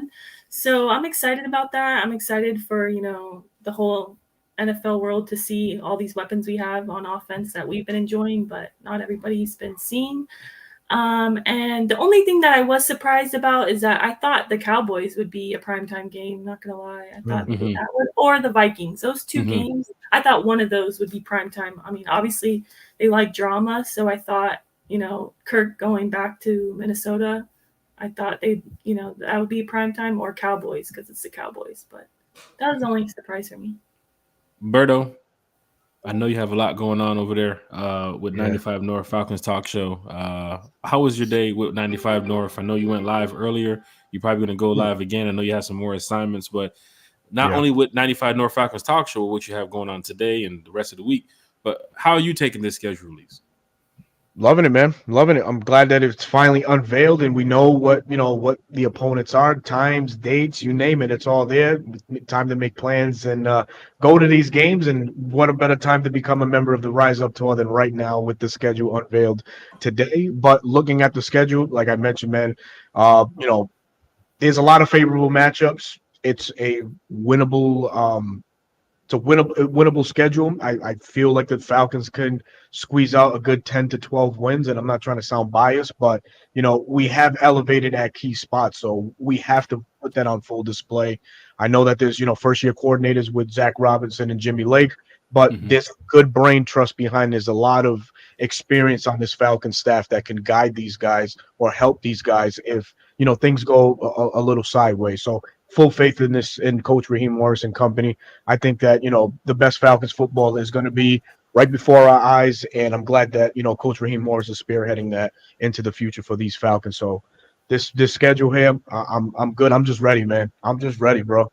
I'm You're ready. hearing it from Berto, and Berto is not in the A, right? So a Falcon fan who's outside of Atlanta is ready to get to Atlanta to watch the Falcons play, or to see the Falcons on the road at Philly or Washington, or as Berto said, Vegas. You gotta be Vegas, baby. Vegas, baby.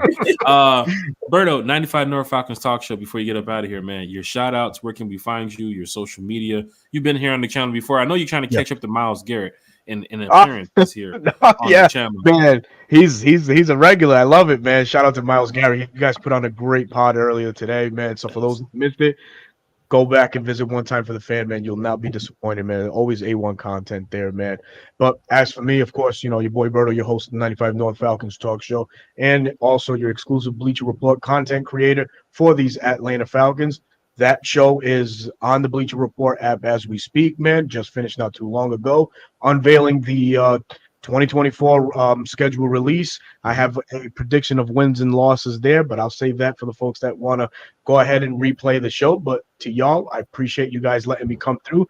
Jack, it's always 100 when we get together, man. We always have a great time. Congratulations to Carrie for being the newest member of the One Time family. Looking forward to seeing your insights and your perspective as time goes on.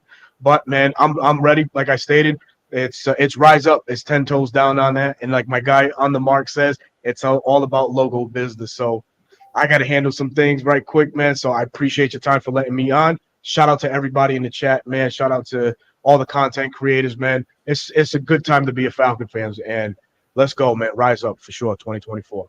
Falcon fans, hit that like, share, and subscribe button for Berto, 95 North Falcons Talk Show. Appreciate it, Berto. No doubt. Appreciate y'all. All love, man. Falcon fans, hit that like, share, and subscribe. Man, Berto's regular here on the channel, Kerry, so he knows how to see his way out of the chat. Like he knows how to. Okay, I'm gonna open the door. I'm up out of here. I'll close the door back behind me when I walk out. Like he's a diehard Falcon fan. Big shout out to Berto. Big shout out to Smitty. Big shout out to A1. All the content creators who do the best they could to put out a lot of content for the Falcon fans, because it's the off season. Fans, they enjoy jumping from channel to channel, listening to what content creators have to say, because we do take the time out of our day to talk Falcons football with everybody, right? And we enjoy it. Kerry, you took the time out of your day here tonight to jump on the channel. I'm setting up the channel and I see everybody jumping in. I'm like, is that Kerry jumping in the chat? All right, cool. So it's great when everybody's here, not only just for the moment of schedule release, but just to be prepared for another day closer to Falcons football. I think this week was jam-packed, Gary. You had Raheem speak to the media, right? You had Kurt speak to the media. You had some of the players speak to the media. And then, of course, the schedule release today. And there's probably going to be more pictures and more videos of, the players at camp this week coming up. But how has this week been for you, Kerry? I mean, Man City too as well. I mean, the Man City win also for soccer fans. Man City. If anybody in the chat is a Man City fan like Jack and I, but our team is like killing it right now. So yes. But no, this week has been very busy with interviews and things on the Falcons channel. I'm usually very caught up to date with all the interviews because I love the insight and listening to the players talk. And I'm behind. There's been too many. So yeah, I got to catch up. I did catch the show earlier today with Myles Garrett. That was an awesome show, by the way, that you and Terry put on. It was very good. I don't think it's out there yet, but I think Myles dropped the knowledge about Rondell Moore's new number being number 14. 14. Right? Yep. Yeah, Myles that was like big. I earlier. was like, okay. Yeah, he dropped a little tidbit there for us, so that was cool. It was cool that Myles can just in the middle of the afternoon. And when I talk to Myles, it's like, well, what time frames do you got, Myles? And he's like, well, what you want to do? And it's like, well, our regular shows are Sunday, Wednesday, 8, such and such. And he's like, you have anything in the afternoon? Sure, I do, Miles. Normally we don't. But for Myles Garrett, you know, I know he's a fan outside of being a journalist, right? Outside of covering the Falcons, I know he's a fan, right? Like he wants to see the Falcons win, right? He wants to see the Braves win, right? And he's talked about that here on the channel. But then again, he does his job very well for Fox 5 Atlanta, right? And there's other reporters over there and journalists that cover the Falcons, and big shout out to them too as well. I think Victor does a good job over there with the Falcons. Kelly Price, Tori McElhaney, right? They all do a good job over there. DJ Shockley. I think they have Michael Jenkins over there too as well. Big shout out to Harry Douglas. I mean, this Falcon community is doing very well when it comes to covering the Falcons. That's why Terry keeps saying kill the narrative. But the journalists outside of the Falcons community, it just sucks hearing that. I mean, Lisa Shepard asked the question today to Miles about the ESPN report about Kurt and Penix, and they just keep going back and forth. Like they're trying to stir up some type of controversy, right? And it's not going to happen, right? I think Kurt is a leader. Kerry, you know Kurt is a leader. Raheem is a leader too as well. So, of course, it's running from the top straight down to the last player on the 53 that, you know, we're going to be leaders here in the locker room. We're not going to bash our teammates, right? We're not going to throw nobody underneath the bus. Even though we drafted 2 quarterbacks, the fan base will chatter. But here in this locker room, number 1, don't step on that logo. And number 2, don't talk bad about your teammates, right? Build everybody up. Grady Jarrett, Bradley Pinion, and I forget who else it was. I think it was Zoe Carter. They had like a community event the other day. So it was good to see Grady Jarrett back in the community talking to some of the I think they had some development that they're working on for like Falcons community, something that they're doing, but they posted it the other day.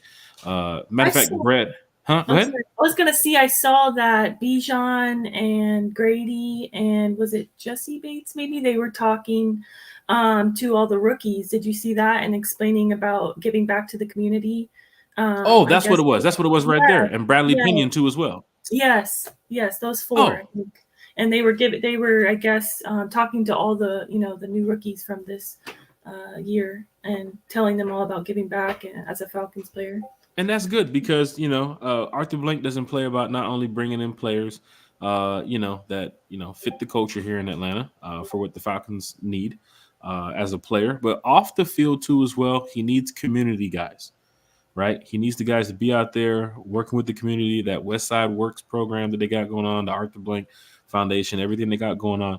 I mean, I could see Michael Penix being a part of that. Kyle Pitts too as well. He does some community events too as well. Grady Jarrett is like Mr. Atlanta, right? So he does a lot of community events too as well. But it's just great seeing all this from Monday to now. Like everything that's been going on with the Falcons has just been so cool, right? The presser that we had from Raheem and of course Kurt, even hearing from Darnell Mooney, right? Like that's actually pretty cool. So Falcon fans, there's going to be more information dropping with the Falcons over the next couple of days about open practice to the public. If they do a practice at the Mercedes-Benz, it's possible. I mean, they've done it in the past. So for season ticket holders, check your emails there. But I'm ready. I'm ready for the schedule. I know Thomas is already off the podcast here, but Kerry, the text messages that I'm getting is, are we flying to Vegas? Where are we staying? Where's the party? That type of stuff, because fans know what we do on the road and how we have these events and everything. So I just can't wait to not only finish this podcast, but get back to work of trying to make sure fans are going to have a good time on the road. And of course, Kerry, don't forget, birthday weekend is in Tampa now. I know. So, mine's going to be in Vegas a week early, but I think technically there's a game on the 22nd at home.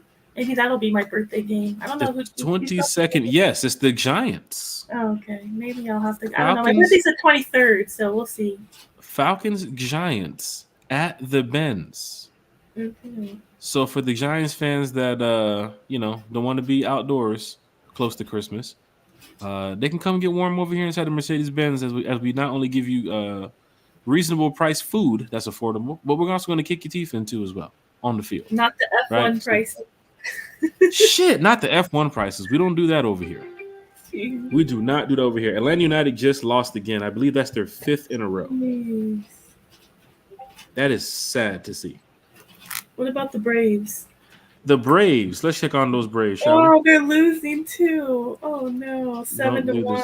7-1? Yikes. Yes. That's that bad karma. They won 7-0 last night, right? Top of the ninth. Sheesh. I That's know. tough. I don't think Acuna was in the lineup at all. That's tough. Falcon fans, Please. Braves are about to lose, right? Atlanta United lost, but guess what? We won today, Falcon fans. We got the NFL schedule. We're not even talking about Amazon games and Kansas City versus who? Houston, Netflix or something. We don't care about that. It's about the Falcons. Look right here on your screen, Falcon fans. Week 1 against Pittsburgh, right? September 8th. September 16th, we go to Philly. Monday night football. That's going to be a wild game. Coming back to the Benz, September 22nd against the Super Bowl champs, the Kansas City Chiefs. And then we have the New Orleans Saints. 3 home game stretch right here. Last 2 weeks in November and then first week in October as we have the Tampa Bay Buccaneers week 5. I'm sorry, that's going to be a Thursday night game. So you have the Tampa Bay Buccaneers right there too as well. A Thursday night game at 8:15. Then we have the Carolina Panthers, which I'm sure hopefully they sell the team by that week so we can have an extra bye. But the way Tepper operates, I'm guessing it's not going to happen. So week 6, we have Carolina at Carolina. So 4:25 game. Do they want it? Does the NFL want to go back and readjust that? A 4:25 game in Carolina? Did the Falcon fans catch that? I did not catch that. A 4:25 game in Carolina. Wait a minute. Extra time to tailgate? A 4:25 game in Carolina. I got to go hit Thomas up. I got to be like, Thomas, you know that we're playing 4:20. That bus trip might be to Carolina this year. Falcon fans, you know we do our annual bus trip. Week 7, week before my birthday, we have Falcons in Seattle at the Benz. And then the Falcons take the show on the road down to Tampa, October 27th, 1 o'clock game. Come back the following week to go beat up the Cowboys at the Benz, right? 1 o'clock game there. Then they head to New Orleans, November 10th. Following there, they're probably going to fly out straight to Denver. And they'll be playing a 4:05 game there against the Denver Broncos. Go into the bye week because they have to fly back to the East. You got to fly back to the South, baby. Big shout out to the Falcons there because that bye week's going to help them out getting ready for hopefully the playoff run. Because I see the Bengals have a week 5 bye. That's tough. That's tough. I did see that. Week 5 bye. Oh. That is tough, Terry. Did you see, though, that the Falcons have I think Kelly Price, shout out to Kelly Price, she tweeted out today that the Falcons will be traveling the 5th fewest miles out of all the games and through only 14 time zones, which to put that in perspective, the Chargers travel through 36 time zones and 26,800 miles versus our 12,000 miles. So that's awesome. That's good for the players. Carrie, I have you blocked again. T-Will's gonna slap me up. He'll be like, didn't I tell you about that damn band on the bottom of the screen? Because I'm over here looking on the schedule page, so I have my when I have my screen share up, I'm looking on the other page. I was over here looking at my phone to see the tweet that Kelly put out that showed that. I thought that was awesome. Falcon fans, that's good to know because jet lag kind of hurts players a lot when they have to get back in preparation for the practice week or a short week flying from the other side of the country. I think that London game, that was an 8-hour flight back. I'm just glad that the Falcons didn't have to play so quickly after that. But there's teams that's flying to Germany, right? You have the Eagles that's going over there to Brazil. I just came back from Brazil. It's a 9-hour flight, right? So if they get back from Brazil too as well, and they're not prepared for that Falcon game the following week. Let's just say the Falcons go in there. When the Falcons go in there and slap the Steelers. Thank you. They're 1-0. The Packers had fly out there to Brazil. They slapped the Eagles. Eagles got to take a 9-hour flight back. Then they got to be ready for a Monday night football game the following week, where the Falcons are coming in, riding that 1-0 that 1-0 wave with Kirk Cousins. So it's possible that you might have a team like Philly not prepared in the first couple of weeks, where they get beat by the Packers. They come back home from their trip in Brazil, probably tired from sitting on the beach all day playing volleyball, playing soccer. And then they get out there against the Falcons and they wet the bed in Philly. I'd love that. That'll be great. Falcons go 2-0, come back, and then they'll play the Chiefs.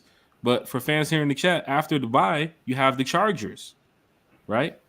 So that's a game right there that means a lot for Falcon fans. You have Jim Harbaugh coming to the Benz. Falcon fans did want Jim Harbaugh as the head coach, right? Bud Dupree now plays for the Chargers too as well, Carrie.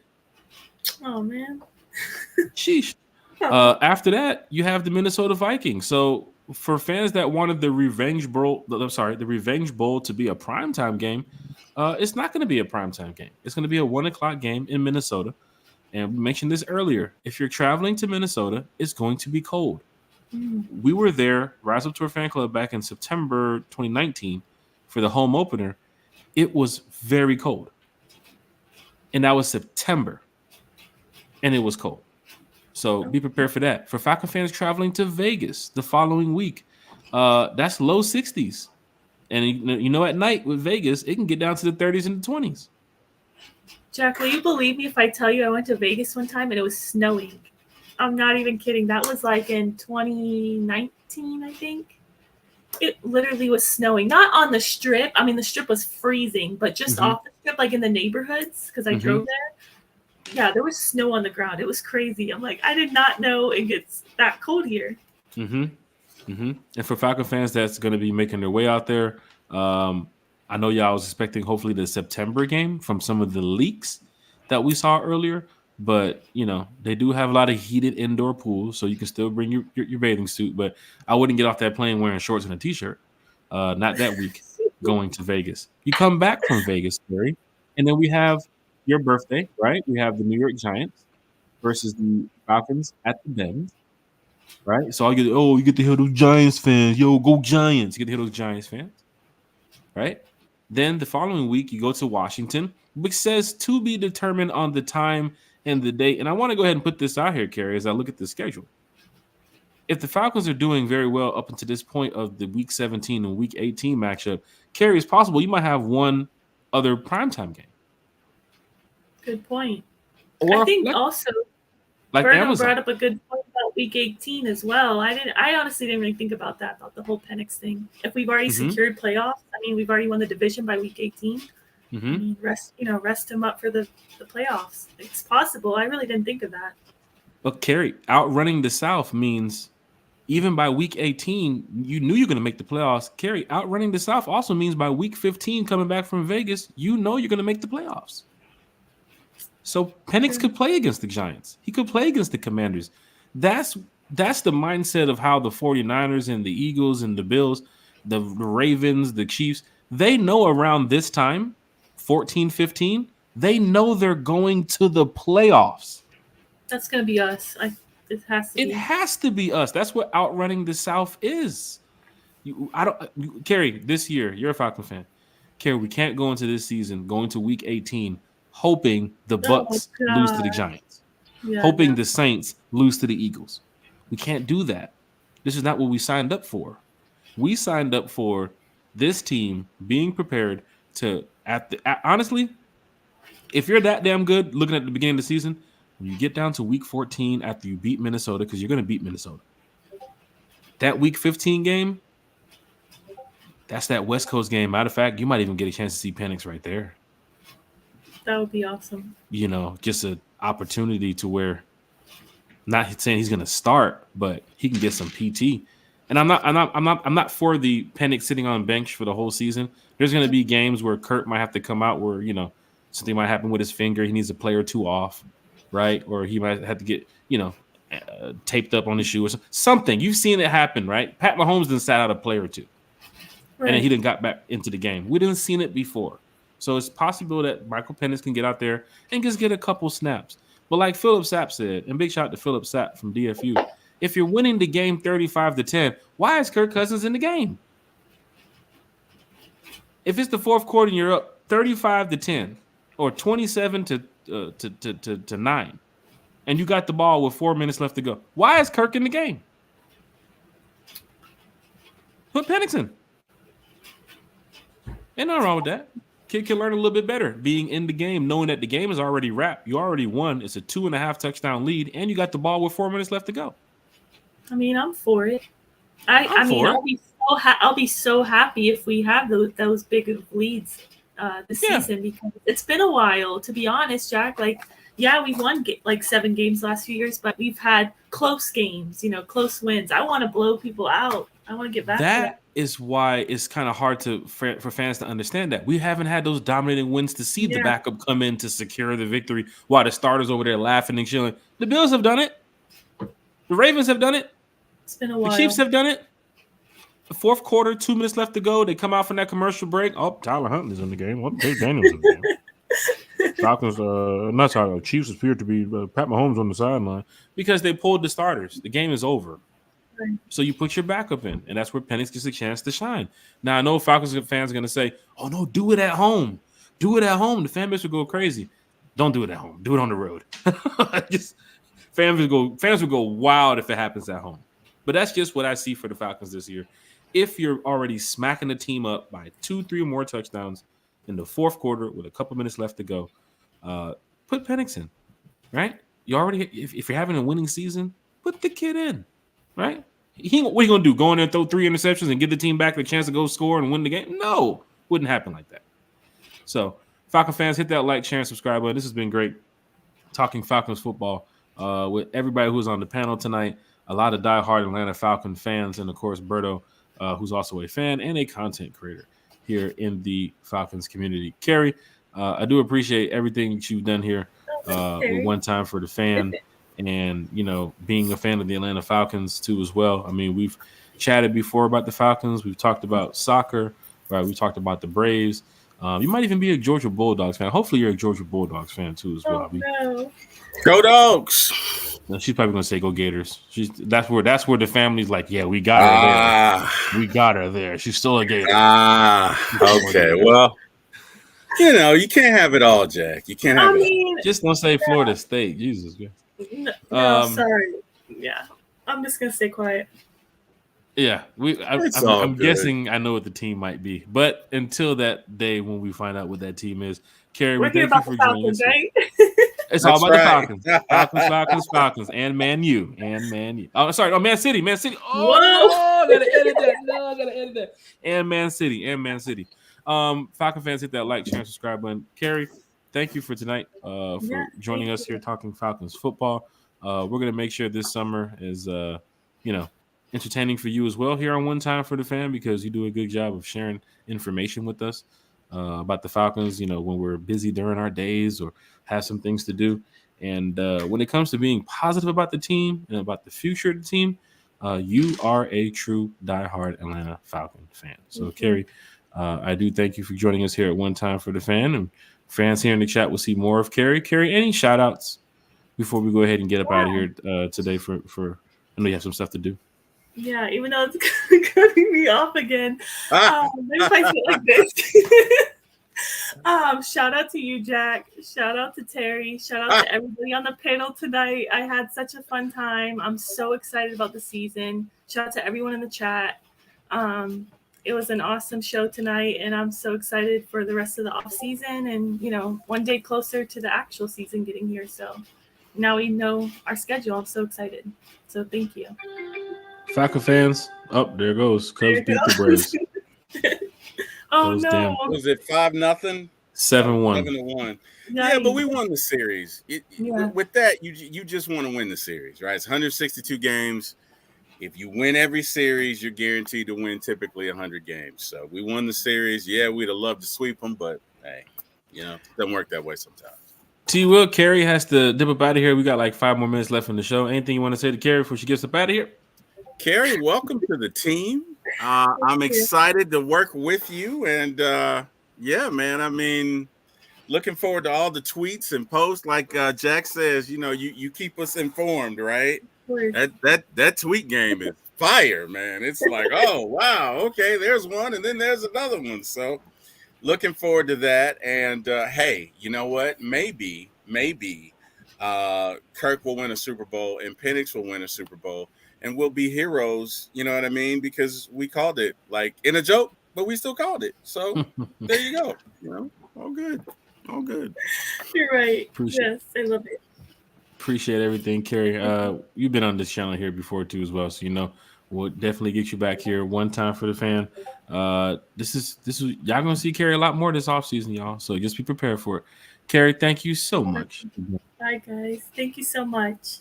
Looking forward to working with you, Talk to Carrie. you guys soon. Thank you. Yes. Have a good one. Bye. Big shout out to Carrie from One Time for the Fan stopping in here, talking Falcons football with us all. Because, I mean, this was a great day, Terry. We woke up today with the leaks and the rumors, and we're playing week 1 here, and we're playing week 2 here. And it was like, nah. This other journalist just said we're playing week 1 here. We're playing. I had a headache for most of the day, right?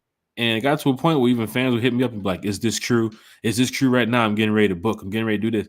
Hey, man, I'm waiting till 8 o'clock. It got to a point in the day I was like, I'm waiting till 8 o'clock. I can't do this no more because I'm trying to pencil in what's going to be week 14 and week 13. And it's like, you know what? 8 o'clock, they drop the video, and then we go ahead and get straight to it. Big shout out to Josh Gilliam in the chat. Josh said, y'all keep penciling us in for a playoff spot before the season even start. Y'all should know how this is going to end. We have faith, Josh. Well, Josh, we not only have faith, we have numbers. Yes. Right? So, and again, there are no absolutes, but this defense was pretty good before Grady and David got hurt last year. We've added reinforcements on that defensive line. We have all of our linebackers coming back. We have an actual quarterback. An experienced quarterback who has experienced success that will be leading our team of stars that we have from last year. Plus, we've added some more. Mm-hmm. We've added Raheem, who is a great coach. And I think that it is probable that at a minimum we win 11 games we win the NFC South. I think that is probable. Looking at what the Saints have, looking at what the Bucks have, looking at what the Panthers have, I think it is probable. Doesn't mean it's going to happen, but it is probable. So it's not just a shot in the dark. It's not just a Hail Mary. It is if you look at it and if you look at the numbers, the probability says we will win. So there you go. Falcon fans, hit that like, share, and subscribe button. Vincent Coakley's in the chat. William Amy in the chat. And with the panel tonight, we love putting the comments on the screen. So I do want to say I apologize if your comment did not make the screen tonight because of the fact that we had so many people on the stream, right? And, questions and comments, and everybody's just giving their opinion about the schedule, and everybody's excited. And Thomas is calling people in Australia. We're not even playing in Australia. I don't know why he's calling people in Australia. For some reason, he was. But for people here that's watching the show tonight, I know you're all excited. I know you guys are ready for this season to begin. Uncle Steve's Lounge is also here in the chat. What's up, brother Jack? Just to put the Rise Up link in my stream to support the tour. We have a great road set up. Hey, Carrie, this is great to see Uncle Steve in the chat. Daryl is also in the chat too as well. Archangel, who was with us earlier in the chat, and Terry, I didn't have the soundboard up. I know you said that deserves a soundboard earlier. Oh, okay. I didn't have the soundboard up. Oh man, so it wasn't up. So I apologize about that. That's all good. I didn't know. Vincent Coakley said, you got room for V Coke? Send the invite. V Coke, I apologize. With so much going on in the channel tonight, we are well over the hour and 15 minutes. Terry, you stepped away for a second, came right back to the podcast. We're still here talking Falcons football. I was surprised, man. Had a mini emergency in the home and stepped away, and I'm like, oh, they're still going. Cool. Let's jump back in here. So, yeah. We understand. My boy just said book already flights booked for Vegas. We'll be there from Friday until Tuesday. So people are excited about. Oh wow, that's some other interesting news I can't share right now, but looks like we're gonna have a good time in Vegas, y'all. We're gonna have a good time in Vegas. But for those that's traveling to the game, make sure you get your membership too as well for the fan club, so we can get everybody together on what we have going on. Plus, those discounts are getting ready to drop in a matter of days here for the RISEUP Tour Fan Club members. Jeff Wolf said 17-0 this season. Right? Oh, a la Eric Parker. Here we go. Here we go. Here we go. Those are the fans we want in the chat. Daryl said Denver is going to be cold. Denver is going to be cold. It's an October game. I think it's late October too as well.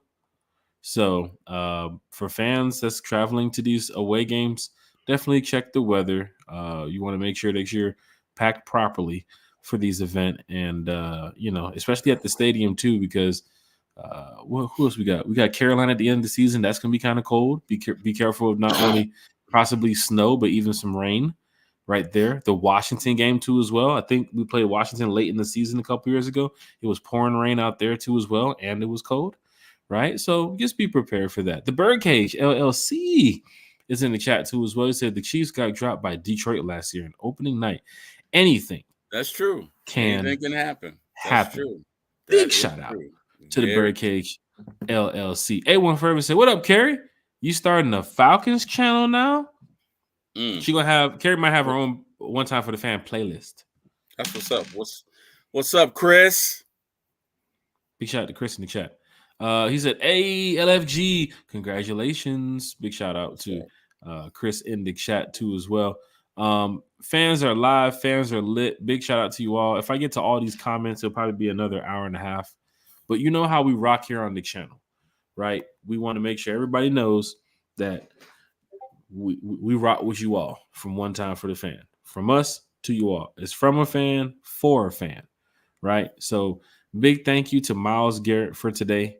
Yes. Right. Big thank you to everybody who stopped by on the panel. What's up, Bobby D? Big thank you to everybody who stopped by on the panel. Last game.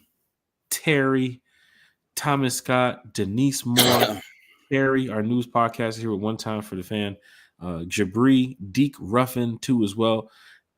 I know what a lot of the fans are doing right now that's not watching the stream, or if they are watching the stream, they're getting ready to start planning for their games. And no, the game is not tomorrow, and it's not this week, or it's not next week. It's months away. But a day like today gets people excited for the future. Once again, a day like today gets people excited for the future, because I can see the post on Twitter and social media. Fans are saying, "What game are you going to?" Terry, they're tagging their best friends. Are we flying to Vegas together? Terry, they're tagging their homegirls and their church and their church folks. "Hey, Pastor, can't make it to church that Sunday. Falcons playing Denver. I gotta go to Denver." Because this is a day where fans can look at their schedule from all NFL teams and say, "Hey, did you want to go to New Orleans? Because they're playing week 6 down here." Or, "Hey, did you ever want to go to Tampa? Because they're playing week 9 down here." So big shout out to the Falcons. Big shout out to the NFL. Because if you would have kept this day for like a month or two from now, I don't know how fans can do it. Dude, I don't. I think it's amazing at how big a sport is when the schedule release is an actual event. Yeah. Right? Like they dropped the Braves' new schedule and they're like, whatever. Okay. The weather, sports. Yeah. They dropped the Hawks. There's no other sport in the U.S., in the world even, well, I'll say in the U.S. that I know of, that a schedule release is that much of an event. Like it just speaks to the popularity of the sport, man. It's incredible. It is incredible. But I'm sorry, Jack. No, you're good, brother. You know what else is incredible, Terry? What's that? The Atlanta Falcons social media team. And of course, their graphics department, their editing team, whatever they got going on over there, you guys do a great job. So they got the W from Adam Scheffner. So let's go ahead and let's put it up here, Terry. I don't know if anybody got a chance to see the video. Terry, can you see it? I can see it. Falcon fans in the chat, hit that button. We got a tough schedule this year. Let's go ahead and get straight to it. Bijan Robinson talking to Jesse Bates. "Yo, bro, we got a tough schedule this year. Let's take it to the streets." The NFL Streets theme, as we get ready to wrap up the show. We didn't show the video. Ludicrous. Can we show the video? Yes, we can. I guess we're big showing. Shout to Bijan Robinson. Keep later, slipping. Panthers. Was that keep slipping? Was that what it was? Let's see. Keep slipping. 2-15. Wow. Look at that little cup. Look at that. Wow. Look at that little cup. Wow. Who buys blue Dixie cups? Like, come on. Falcon fans, hit that like, share, and subscribe button. Bijan with a slick spin move. Matter of fact, he looked like me when I just played running back. Look. Good spin move. Good spin move, Bijan. Oh, and he can throw too. 80 on the run. 80 on the run. You see it? Well, he wasn't running. He stopped. Look, he wasn't running.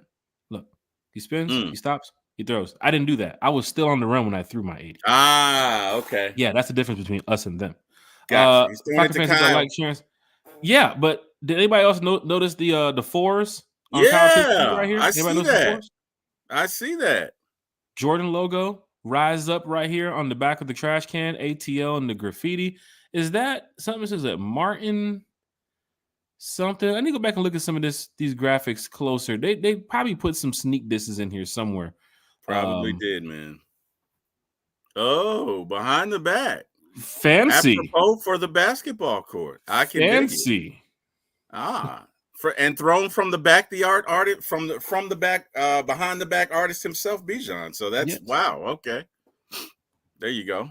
Falcon fans, you can see the draft video. I don't know. This is supposed to be apparently Captain Kirk, Dirty Birds. You can see in the background. Love the smiley face emoji with the ATO. I love how they just did the NFL street theme from going back into like the PlayStation 1, PlayStation 2 days. And of course, they probably these characters look like they're AI assisted too as well. But if you're looking, I think that's the guy. Cause he said "Go Lakers." I think that's the guy who does the podcast where he's always mad at the Cowboys. Okay. There is a podcaster or a content creator. Is it? I don't know if that's supposed to be Dak. It kind of looks like Dak, but that's 96. Like and look at his arms. He's like Popeye. Look at his forearms. I don't know that that's Dak. That's got to be a defensive lineman. That might be the guy from the podcast who does the when Cowboys mess up. I think his name is Scooter or something. Scooter. Yeah, okay. he's not a podcaster. He's a comedian. I'm sorry, he's a comedian. But he does post a lot of videos where he talks about the Cowboys fan base. So maybe that is him right there. You know? They went deep on that one. All right. I mean, Dak Prescott wearing 96. I wouldn't oh, is that the last? Oh. Is that the what? Hold on, let me go back to let me see. We're studying this video like it's the Zapruder film. When was the Cowboys' last ring? To the left. Back and to the left. 1975.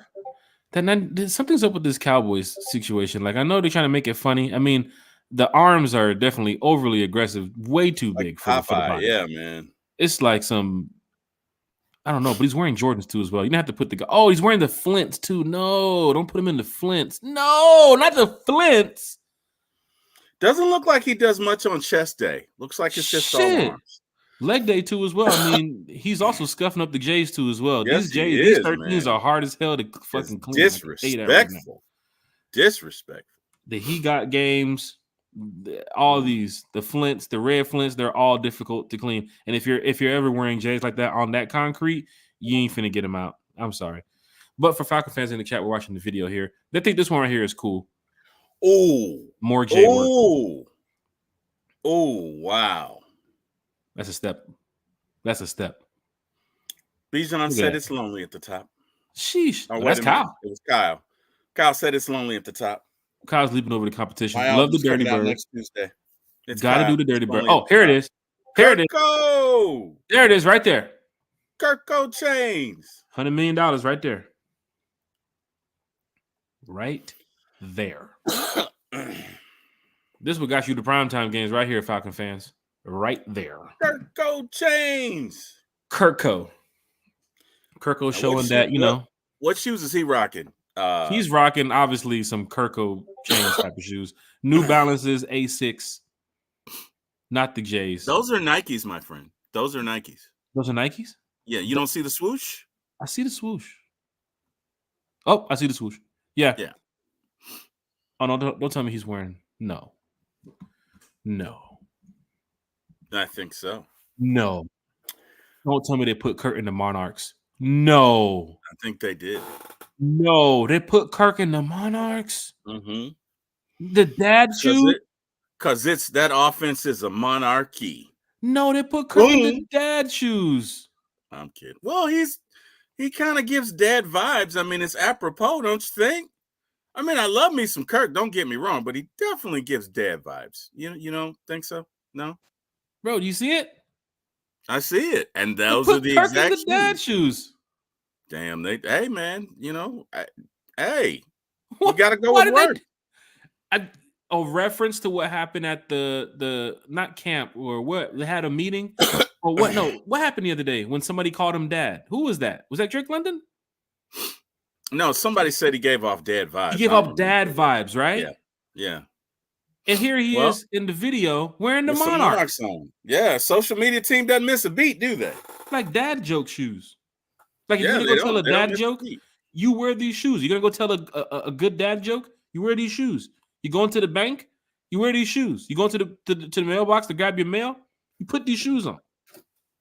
Do I have some dad jokes? My daughter got me a book of dad jokes. I don't know that I have them. Darn it. Can't find them when you need them. But the disrespect to put them, and high socks is the thing that Atlanta culture knows about them high socks now. Yes, we do. You put the man in some high socks with a Dirty Bird chain on, spinning the Falcon football. Apparently, they felt compelled to do it. I mean, what are those? What are those? Man, come on, Falcons. But big shout out to the Falcons social media team for what they do. Adam Scheffler, Drake London's down there somewhere. We already know that. Hold on. Let's read the wristbands. Get him, Kirko. What's the telephone number? 470-341-4500. It's a love story catching KC. Mm. Did you guys get that? 47047? Is that a 7? 4500. Jake, I got a dad joke for you. What you got? All right. I told my wife to embrace her mistakes, so she gave me a hug. Da-dum-dum. No, nothing. Crickets? That like shit. Crickets? Wow. And subscribe button. Crickets?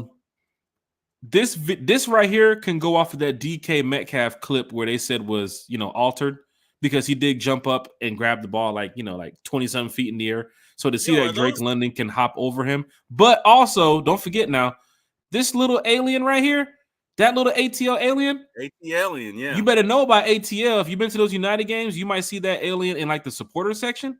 But that alien is like low-key, like just been seen around Atlanta. Like, hey man, look at his shoes. Those look like a callback to the old Atlanta Hawks uniforms with the Volt. Well, he's wearing like a Hawks style Falcons tank top, right? Yeah, like a basketball jersey tank top style, right? Those shoes are the old Hawks colors, man. Definitely. It could be the USC colors too, as well. Oh, you have that red USC has that close? No. Yeah, I'm gonna go. Yeah, I'm gonna go old Hawks. He's in the ATL. Okay. The security from Big Dom from the Eagles. Drake London with the bubblegum reference. Oh, the Saints. We've always leaped over the Saints. This one's funny right here. That's a funny. Just ran through him. Who that? Oh, love it, Kirko. Love it. We're gonna stop the podcast right there. That's what we're gonna do. Like that? You like that? Love it.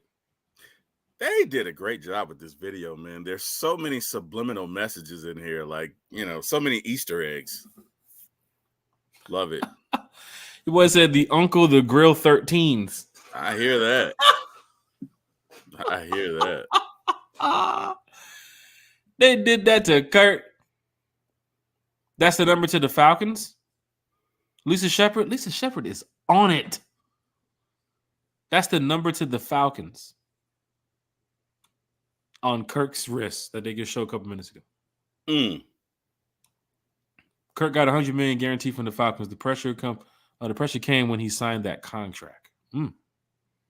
Lisa Shepard, who was a special guest with us here last week, once again talking facts in the chat with Falcon fans. Let's go ahead and finish this video, Terry, so we can get up out of here.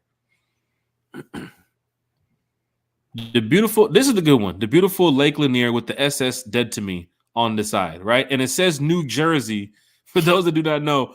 But if you're listening to the video, you can hear the guy say, hey, yo, because it reminds you of the Giant situation with Beckham. I guess this must be Beckham right here. But they took the picture, and apparently I can see the Timbs too as well. You're on a boat wearing skinny jeans, no top. Yo, that's some no Diddy going on right there. I just want to let you know right now, Falcon fans in the chat. When Beckham took this picture, I guess they were they were riding high to make the playoffs, and I guess I don't know, they were favored to win it. But since they took that picture, I guess they must have had like a slump. They went into like a slump where they lost like the last like 4 or 5 games or 5 or 6 games of the season. So this picture right here is kind of funny how they did this video, because that welcomes the Giants to the Benz. Then Tampa Bay, which they're still claiming that they're real Pirates. And then the Vic reference too as well. Big shout out to Vic. Right? Cruising away from Los Angeles again. That's a sneak diss. Yeah, it is. That's a sneak diss from the Raiders. That's a sneak diss. The Vikings. Oh, of course, you know what Vic did to the Vikings. So I can see. Yep, they ran into each other. Yeah, I see why they put Vic there. That's good. Coach Prime. Oh, Colorado. Coach Prime. We get it. It's 52. Oh, wow. Oh, my gosh. You got to love it. Jesse, that's a pick. Yeah, you can't catch Jesse. And you're not gonna. Ain't hard to find. Look at my boy Dion. Okay. Not a final level. Cool. This one, I was trying to get this one about cool with the final level. Like, what are they trying to show here with this one? Somebody mentioned that the Chargers, they missed some type of kick or something that was a meaningful game to them. And I guess the cool reference must be like, oh, well, you got to have a good kicker type shit. And it goes Kurt with the Monarchs again. Could have changed the shoes, but they didn't. But this is great. This is great. I wanted to see Grady on there. AI Grady. I didn't see AI Grady. Didn't see AI AJ Terrell. Right? We didn't see AI Jake Matthews. Right, Terry? We did not. But what we get a chance to see is that the Falcons are ready. They're prepared. The social media team is prepared. And here at One Time for the Fan, we're prepared. And we have another great show coming up this week with a diehard Atlanta Falcon fan and content creator. So hope you all are ready for this show coming up this week. Savion Mixon from New Millennial Falcon Podcast is going to be joining us. He's also with the Sporting News too as well. So he'll be here Friday morning with us at 9 a.m. talking Atlanta Falcons football. We can talk draft. We can talk next year's draft, because Savion is really good at what he does when it comes to covering the Falcons. We can talk the schedule release, strength of schedule. We can talk about the offensive line. Just make sure you're here Friday morning at 9 a.m. for breakfast with One Time for the Fan. We knew this podcast was going to hit about 2 hours because it's the schedule release. Everybody's excited. Terry, big shout out to you too as well. Once again, I know you have a lot going on. For you to take the time out of your day to come over here with us. Not only Sunday, Wednesdays, but Fridays, pop-up shows. I mean, Terry, you not only fit the podcaster role, right? But you fit the fan role, right? And you're also a good friend too as well. So Terry, shout outs to you, sir, before we go ahead and get up out of here. Shout outs to you, sir, and you're a good friend as well. And thank you for having me. And hey, man, I wouldn't. Man, if I could do this every day, I would. I have 2 more dad jokes for you. You ready? They're probably just get it. You ready? Okay. Nude woman robs local bank. No eyewitnesses can remember. All right, last one. What has 2 butts and kills people? An assassin. Oh, that was a little funny. Whatever. Okay, no, in all seriousness. Hey Jack, it's been a blast, man. We an assassin, 2 butts, assassin, 2 butts. Okay, all right. I got one for you. What you got? And I retired from doing dad jokes, right? No, you never. But retired. Got a good one for you. Okay. A bear walks into a bar, right? Had a long day at work, right? So the bear walks into the bar. Bartender looks over at the bear. He says, What's going on, Mr. Barry? What do you want? What do you want today? What can I get you? Barry says, let me get a rum and Coke. Bartender says, sure, but what's with the paws? The bear says, well, I was born with them. A rum and Coke? No. He said, let me get a rum. And did you see the silence in between? He said rum and Coke. So he said, let me get a rum and Coke. I was born with them. And Coke. So you see the pause in between? See that silence in between? So the bartender said, sure, I'll get you the drink, but what's with the pause? Like in between you saying, oh, the pause. I was born the pause. with them. And the bear says, well, I was born with them. I get it. Okay. So I want to let you know that I've defeated many ops on a level of dad telling jokes with that one right there. That was the ultimate kill. I was like, you guys ready for the final one? I got a good one for you. It's about a bear and a bar. Hey, you know what? I demand a rematch, sir. We're going to have to get after it one day. We can crank a couple dad joke segments here at the end of the show, but it's going to definitely, make Falcon fans see that we can talk Falcons all day. We can talk Jake Matthews and Jesse Bates and Clark Phillips, who I think could be possibly the CB2. We'll talk about that on Friday. But we can also have fun here, right? We can talk about what's on TV. We can talk about what's going on in the media and what's going on in the world. But people want to join here and see the Falcons. They want to talk Falcons. They want to hang with us to talk about, like Ernest Williams. He's in here. He wants to talk Falcons. What's up, Ernest? Right. What's going so what on, we're going to man? do here on One Time for the Fan is talk Falcons. Lisa Shepard. Love the Lakeland near reference. They want to talk Falcons. Tammy Wilsall is in the chat. Rise up. Great show, guys. She wants to talk Lisa? Falcons. What's up, Tammy? Right. So big shout out once again to everybody here in the chat. Sorry we couldn't get to all the comments, but on Friday's show, please come on back. I promise you the comments will be read on screen and we'll keep it going. Are we going to have a record prediction on Friday's show or no? No, I'm not even going to do the record prediction this time. I'm going to wait till the season starts. Okay. Because you already know me. I'm just going to say 17-0. My brother's already saying 17-0. This guy, man. It's sounds funny. like we have this same argument every year. And it's an argument. It's not a discussion. It's an argument because I'm like, Eric, we do this. I'm all about positivity. You know that, okay? Mm-hmm. But there's positivity, and then there's, so you're saying there's a chance, right? And, my brother's like, yes, we're going to go undefeated and win everything. And I just, I try and pull him back because he's so passionate, right? But, if you know my brother, he's not going to listen to it. So it's a devout argument. And it usually ends up being, why can't you believe? Why can't you be more positive? It's because of fans like you. And I'm like, bro, I didn't say they would lose 10 games. I just said they wouldn't go undefeated. And, in true tradition, we'll have the same argument this year. So it's interesting. It's interesting to see that Eric's influence is rubbing off on you, Jack. Well, for Falcon fans in the chat that said, hey, we're raising the bar a little bit too fast here on Kirk Cousins. Let him take a snap. Let him play a game. Let's get through like half of the season before we say, oh, we're playoff bound. We're going to win 12 plus. I totally respect that. There are some fans that don't just say, oh, we're good because we see it on paper. Let's get out there to the field.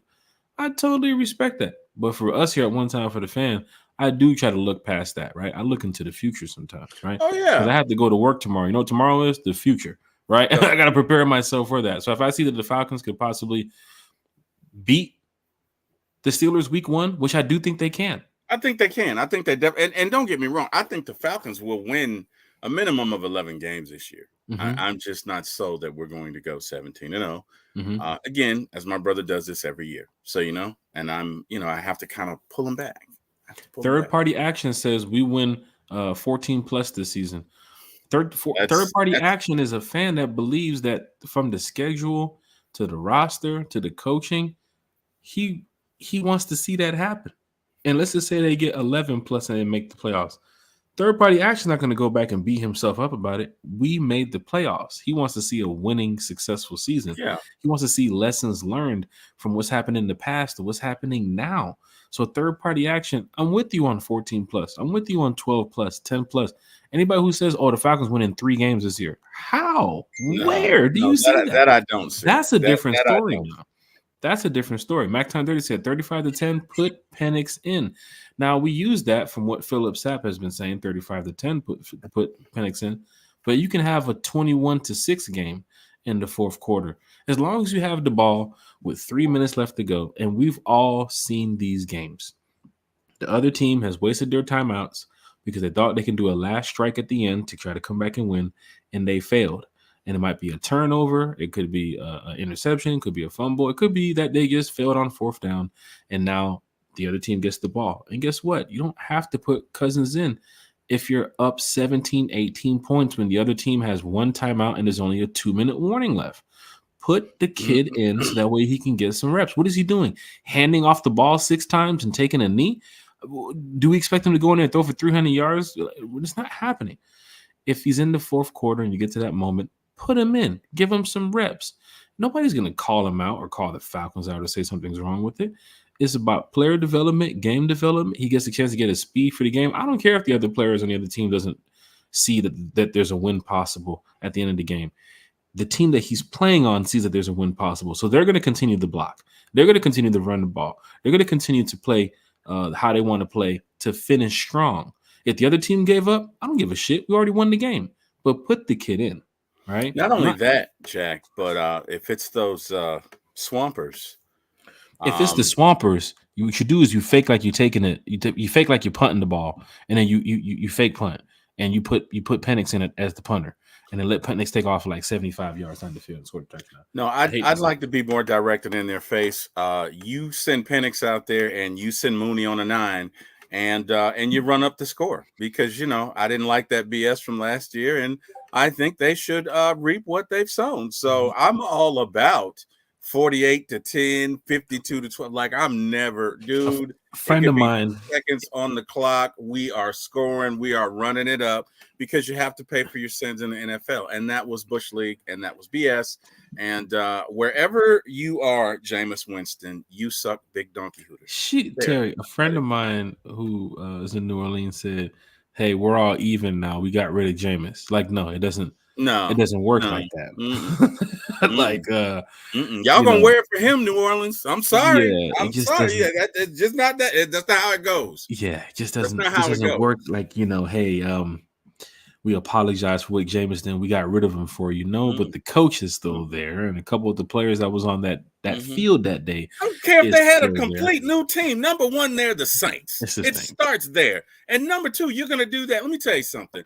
What you do for a day or so, we're going to do for a month or two, to quote the great T.I. It's not going to stop, Saints fans. Every time we see you, it's on site. You suck. Who that? There you go.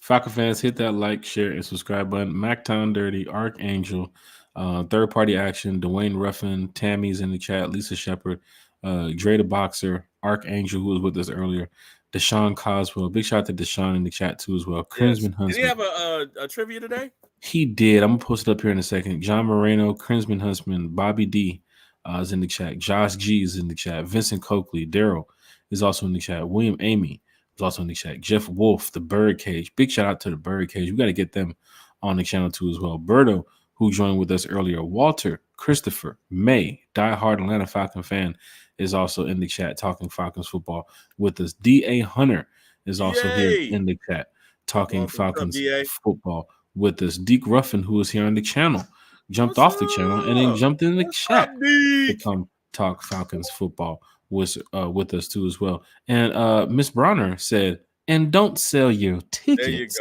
There you go, Miss Bronner. Agreed. Yes, rise up. Agreed. Was in the chat 100%. Too as well. Miss McCoy was in the chat. Diehard Atlanta Falcon fan who's talking Falcons football with us. Carlos Vick is in the chat too as well. Wayne DeWayne was in the chat. Carlo Wiggins was in the chat. Sterling Woods, who was not only on the chat, who was not only in the chat earlier from Myles Garrett, he came back here today at 8 o'clock to talk Falcons football again. Lunch and dinner talking Falcons football. Terry, guess what? On Friday, we're talking breakfast with One Time for the Fans. So this is going to be great. Lorenzo Leon is also in the chat here. Lorenzo, what's up, man? Football. I believe I saw Eric Parker in the chat too as well. Denise Moore. Let's go back to Lorenzo for a sec. Yeah, well, Lorenzo. There he goes. So, Lorenzo, from the other day, it seems like you were right. It was not that severe of a pull in the side. So Riley should, if he wasn't back tonight, he should be back here pretty soon. It's not that severe. So just wanted to tell you, you were correct, sir. I'm sorry, Jack. Go ahead. You're good, brother. Atlanta Dog 88 is in the chat. Sonia Norwood was also in the chat too as well. Norwood. What's up, Atlanta Dog? Dre, True Statement was in the chat too as well. What's good one time for the fan? Not digging that Monday Night Football in Vegas though, because he wants to travel. His schedule is messed up. Now I talked to Dan earlier. His schedule is messed up. Dan's a DJ, so he has a lot going on, and he has his job and a lot that he does, you know, in his personal life. But he wants to be out there to go party. He wants to do, you know, his DJing thing too as well. And Dan, Vegas is like right for Dan. Dan might move to Vegas and say, hey, y'all, I'm never moving back to Atlanta. Like, he's in that entertainment field, right? He's a good DJ too as well. He's also a people person, right? So Dan helped us with a party in Arizona last year. He had that place lit from the moment he cranked up the audio and cranked up the DJ equipment and all that stuff. Man, he had that place lit. And big shout out to Pastor Troy too as well, because he was in there rocking with us. Chef Wolf is in the chat too as well. Deshaun said, what's up, one-timers? Question, Hello Nasty was released by which hip-hop group or artist? Hello Nasty. And he did jump back into the chat and give us the answer. Just want to let you know. Sounds like something by a Tribe Called Quest, but I don't either. Yeah, that could be anybody. What? I'm telling you, he'll stomp you. Wow, he'll stomp you. All right, Deshaun, you've risen. Hey, you've stepped up, man. You have definitely stepped up your game, and I'm gonna have to step up mine, man. That's 2 in a row. You got me. Carrie, who was also on the channel here with us, our newest podcaster with One Time for the Fans, said, guys, I just watched the Chargers schedule release video. They did the Sims. They always kill it. The Falcons part is funny. So now after we watch the Falcon fans, go get a laugh. Go look at other schedule release videos from other teams, right? The Chargers have done a great job over the past couple of years of trying to be like the best when it comes to this social media thing. They can't really outdo the Falcons, but they're trying to be up there. Somebody just tweeted me that the Tennessee Titans video again is another funny one. So I'm about to go watch the Tennessee Titans one. I'm going to go watch the Chargers one. Any team that we play against, I'm going to go watch to see how they try to do us.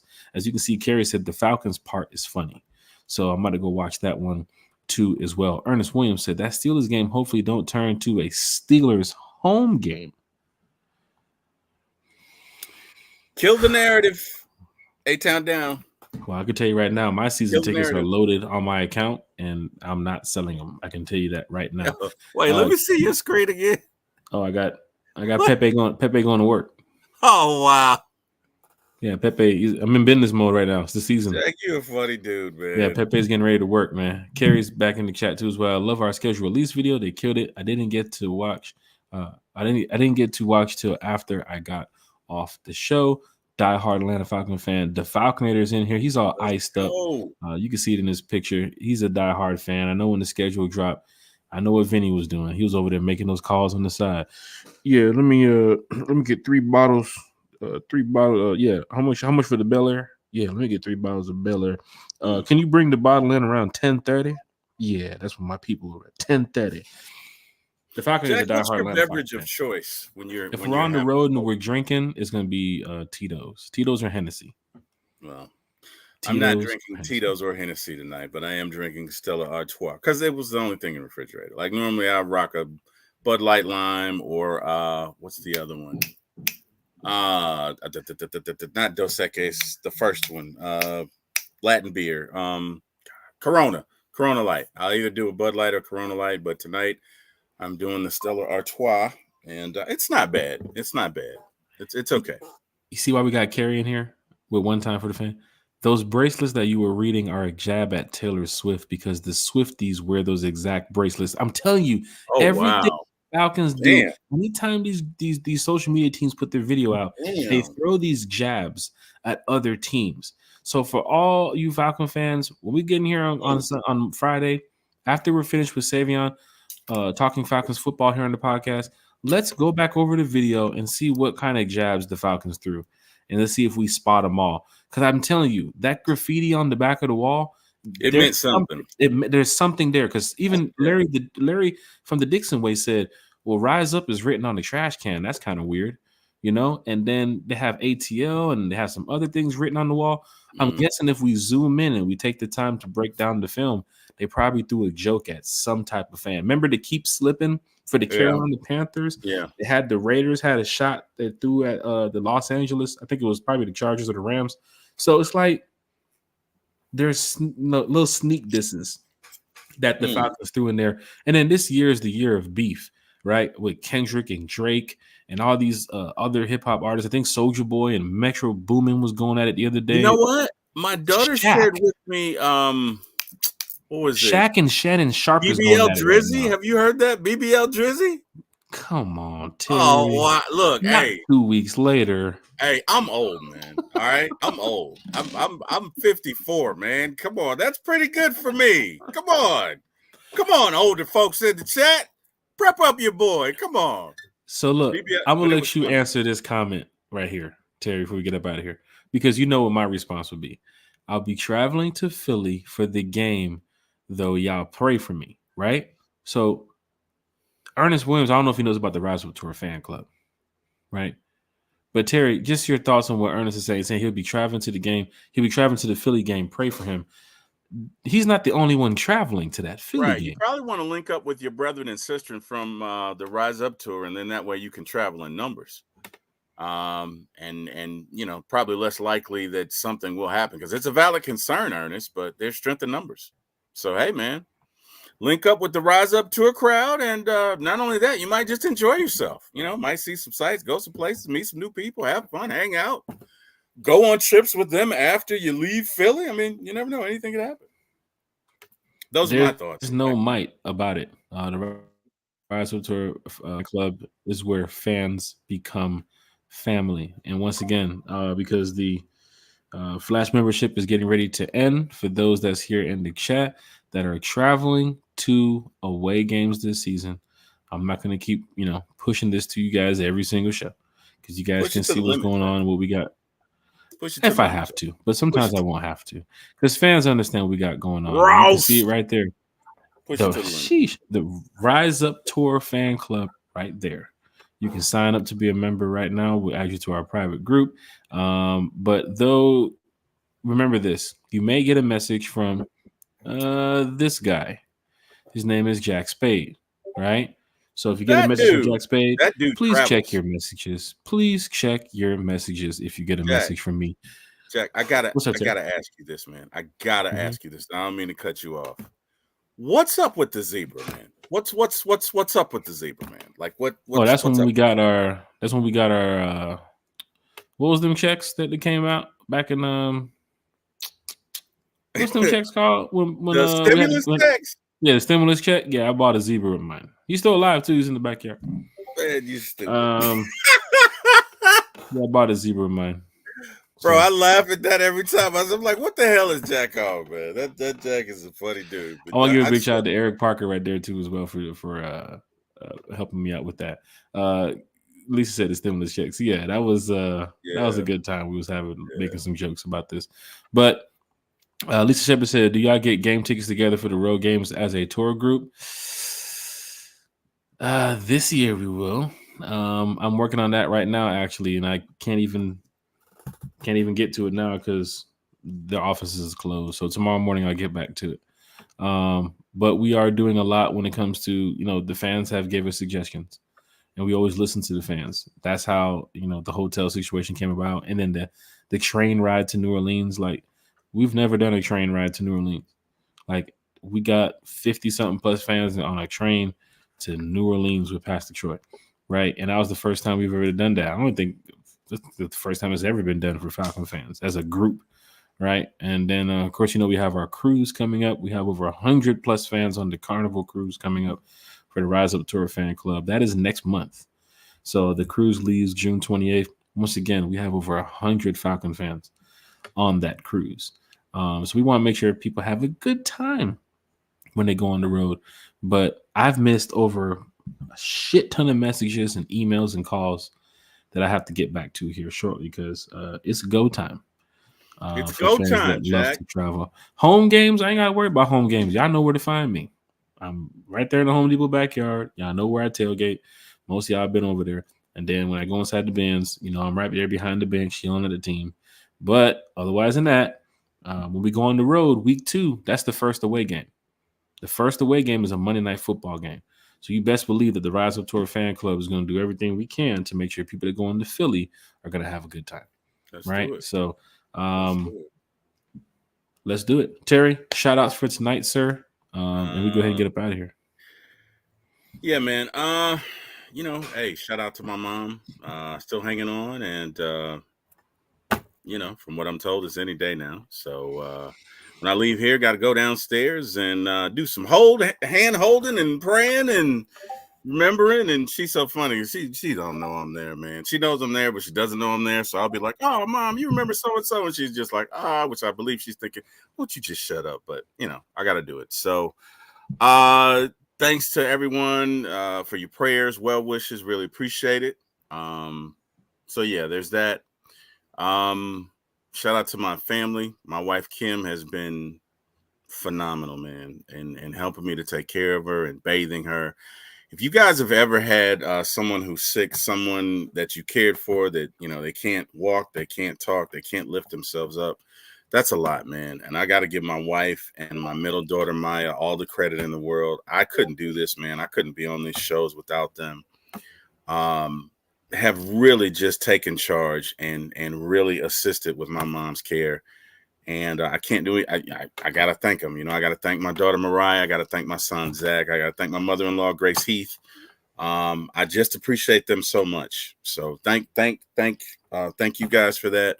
Thank God for this opportunity. And hey, man, even though this is probably going to be a sad day, or tomorrow is a sad day, God is in the midst. God knows what he's doing. He doesn't make mistakes. I won't question him. I won't question this. My faith is unwavered, and I will continue to push through. But again, I love you, Mom. Love you. So thank God for that. Thank God for the show, man. Thank you, Ernest. First off, Jack, thank God for you, man. You've opened up the show. You've been a friend. You've been a confidant. You've been there for me, man. And I honestly cannot thank you enough. Aside from the show, you've been a great friend, and I thank God for you. I believe God assigned you to my life. And oh wow, Mac Town lost his. Hey Mac, hey, I feel it, man. I feel it, and God bless you, brother. And hey, one day at a time. But yeah, man, thank you, Miss Korea. So yeah, I mean, other than that, hey, shout out to the One Time for the Fan audience. I'm excited about the schedule. I know you guys are thinking, dude, you're so weird. Why are you in this show? But guys, this keeps me going. Like, seriously, guys, if I did not have this, Jack, if I did not have this, I don't know what I would do. I'm not a person that deals with these things well, and I gotta have something to do. So this has been a godsend, man. And again, Jack, I thank you. To my brother Eric, I thank you, brother. To my brother Victor, thank you. Love y'all, man. And I just appreciate it. And so again, apologies for the emotional, but I'm probably going to be emotional for a month or so. So, y'all just got to get used to it. Anyway, Jack, thank you for having me, brother. It is always fun. As long as you keep inviting me, I will keep coming back. Sir, I'm going to defer to you. Yeah, man. I tell you, I might have to start doing shout outs first, because I don't know how it is to follow up after you giving a shout out. And I'm just giving you, a little bit of laughter to add to your day, because I mean, when you give a shout out, you give a shout out, man, and it goes a long way. You give shout outs, you give flowers, you give blessings to everybody, and it's a Falcons family, man. And it doesn't have to go to the level of no tour or anything that we got going on outside the Falcons podcast community. It goes from what we talk about on the phone sometimes, what we talk about in the chat sometimes. We're just friends, bro. Yeah. Right? It's just bigger than football. Right. And I want Falcon fans here to know that even if Terry does take a couple days away, or you don't see him on the channel, I think you guys might understand why. Right. So there's people in the chat here that's kind of grown to love Terry. You guys seen me and Bodie too as well. I love y'all. And I love y'all. Yeah. And Bodie's on his, he's on his vacation right now, his off-season mode. He's relaxing, he's chilling. He's got a lot of brand new things happening in his life. So big shout out to Bodie. Chase, who went live earlier too as well. You've seen what Chase has done here with One Time for the Fan, right? And as you can see, he got DFU and everything going on. Chase is he's diehard about what we talk about, but he's a family man too as well. So outside of football, we all have personal things that we're dealing with. But Terry, you too as well. My hat goes off to you for not only catching these episodes of One Time for the Fan and showing up and talking with the fans, but I do know who you are outside of this podcast, right? And it goes a lot to why me and Eric Parker's been friends for so long down the line, because a lot of fans know. Don't get on Eric Parker's bad side, right? He'll press your ass out in a heartbeat, right? And he'll make a meme about you and roast your ass. But me and Eric Parker has disagreed on different levels. Like, we've argued on different levels, but it's never got to that because there's a level of respect between all of us, right? And, of course, when he told me about, hey, man, you got to talk to my brother. I've talked to Eric for years, and Eric has never came to me and said, man, you got to talk to my brother. You got to talk to my brother. But, of course, in the past year, he kept pushing it. You got to talk to my brother. You got to talk to my brother. You got to talk to my brother. And it's like, all right, let's talk to your brother. And every time we try to get a hold of you, you're driving somewhere. We can never get a hold of you. He calls me drive-through. So you're sitting in the drive-through somewhere. He said, or you're just driving through some city or some nah, man, you know why he called me drive-through. I'm rocking that 270, bro. I'm carrying this baby around. I earned it. But go ahead. Hey, let me tell you something, man. My hat goes off to you, and your family's doing a great job over there for the situation that you're in, and how you're taking it right now. The situation that you're in. You're strong. You're a warrior, man. You're you probably say you're an athlete, right? You're a motivator, right? But you're a good friend too as well. I think fans here in the chat listen to what you say and know that you go into preaching mode, right? Then you go into anchor journalist mode, right? Then you go back into Terry mode, and you go to T Will mode. But people know that you've been yourself since day one. You're not putting on for these fans here in the chat. You're not trying to be something that you're not, right? You've already expressed your age. You just said you're 270. You're carrying the baby. You're not faking for the fans. You're not faking at all, right? No, and I'm glad that fans can see the real you. Yep.